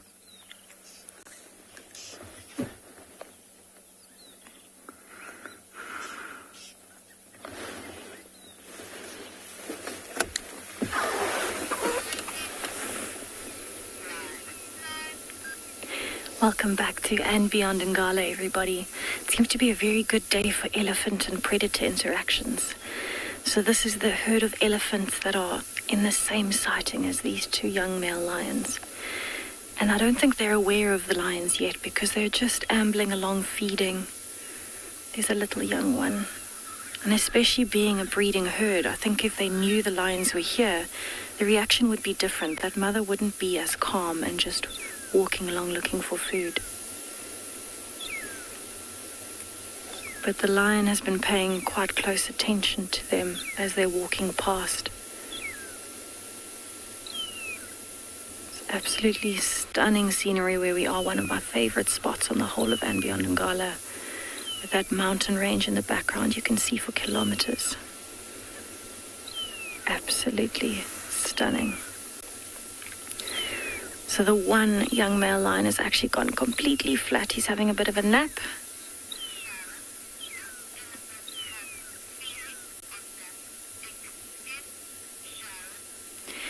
Sharon, elephants definitely do have feeling on their skin. It is quite thick, but they will be able to feel if something is hurting them, maybe like a thorn or even a scratch or anything like that.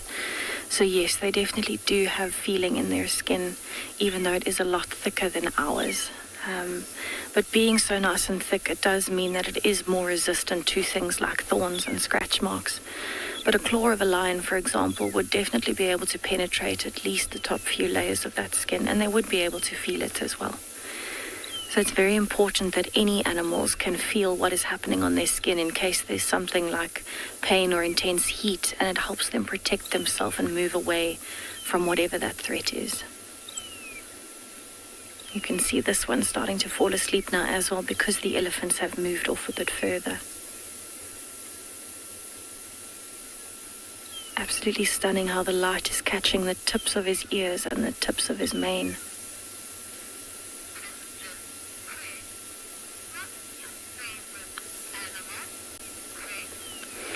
Craig, my all-time favorite animal is definitely a wild dog, but a leopard is a very close second. That being said, though, I think every single animal is absolutely fantastic. I've been an animal lover since I was a baby, especially in the Kruger Park. I have a massive passion for all wildlife in Africa. And I think it's very special to be in any sighting with any wild animal. Being close to a wild animal is an incredible feeling.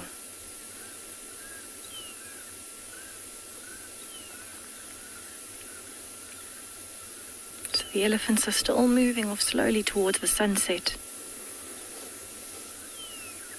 They definitely have not noticed the lions.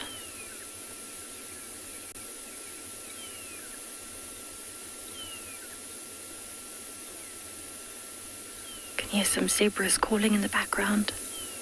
some birds doing their final call for the night.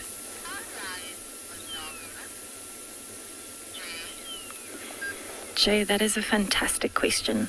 Lions are actually not monogamous, so they've got quite an interesting dynamic where two dominant males would possibly even have a few prides that they're dominant over, and they would mate with any of those females in those prides, and as they take over the prides, they'll mate with as many females as they can. The females as well, if a new male takes over the pride, they're not loyal to the old male. They will mate with the new males in order to protect themselves. So they're definitely not monogamous. These two males are a bit young for mating and taking over prides, but it might be possible that maybe in 3 or 4 years they might be big enough, if they've survived, to start taking over a pride and start mating. Something's caught his attention. He's listening and looking. So his mane is actually a little bit bigger than the other male.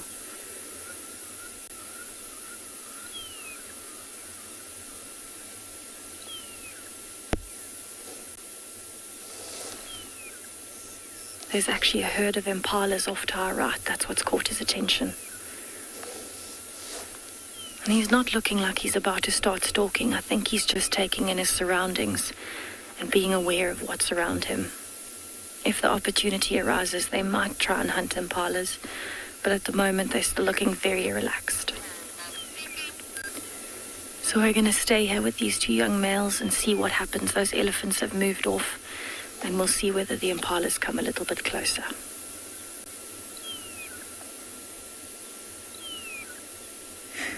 Here we have got another elephant bull. Elephants are our lot today. We are not going to complain about that. This particular bull was feeding on a termite mound. He had mounted it and was sort of staring imperiously down on all below him. Not that an elephant of that size isn't able to stare imperiously down on all below him when he's standing on the ground. And there the pinkening sky has framed our elephant bull, along with 2 marula trees. The wind gently wafting the leaves. And he's eating on the termite mound, as I've told many of you before, because the grass there is more nutritious than it might be in other places. My English has gone for a ball of chalk today. I apologise. I'd put him at about 5 years older than the one we saw before, so I'd say he was about 30. But I could be quite wrong.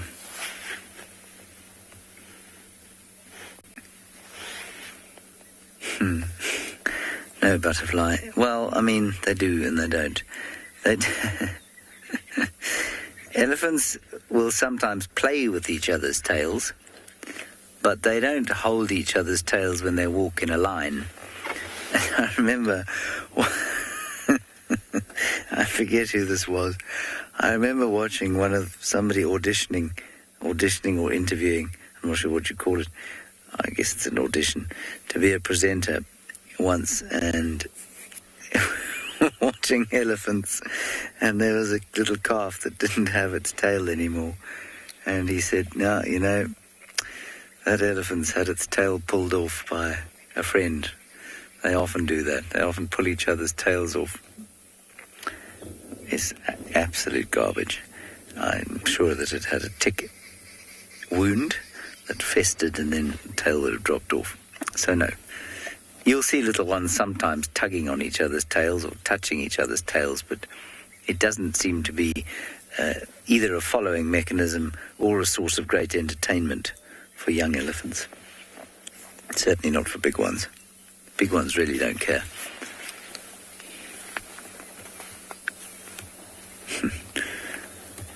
Oh, the things we've seen over the last 5 and a bit years. Nearly 6 years now.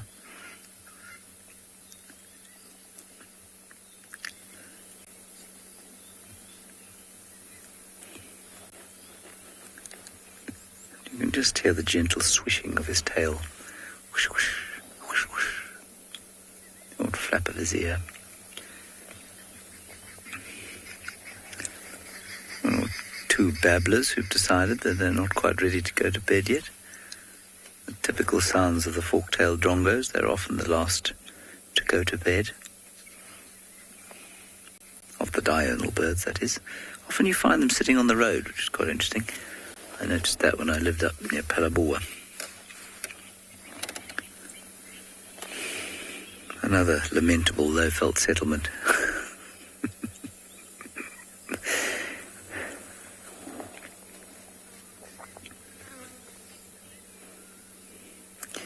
A very pleasant way to spend our last minute here on drive together.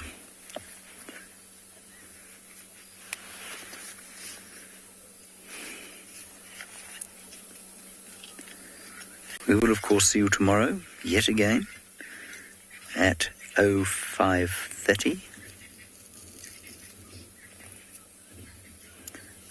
And I hope that wherever you happen to find yourself in the world, you will be drawing some sort of comfort from nature, some sort of connection with the wild, from whatever nature you can find, be it virtually or just a bit of grass growing through a crack on the pavement. It's very good for the human psyche, I feel.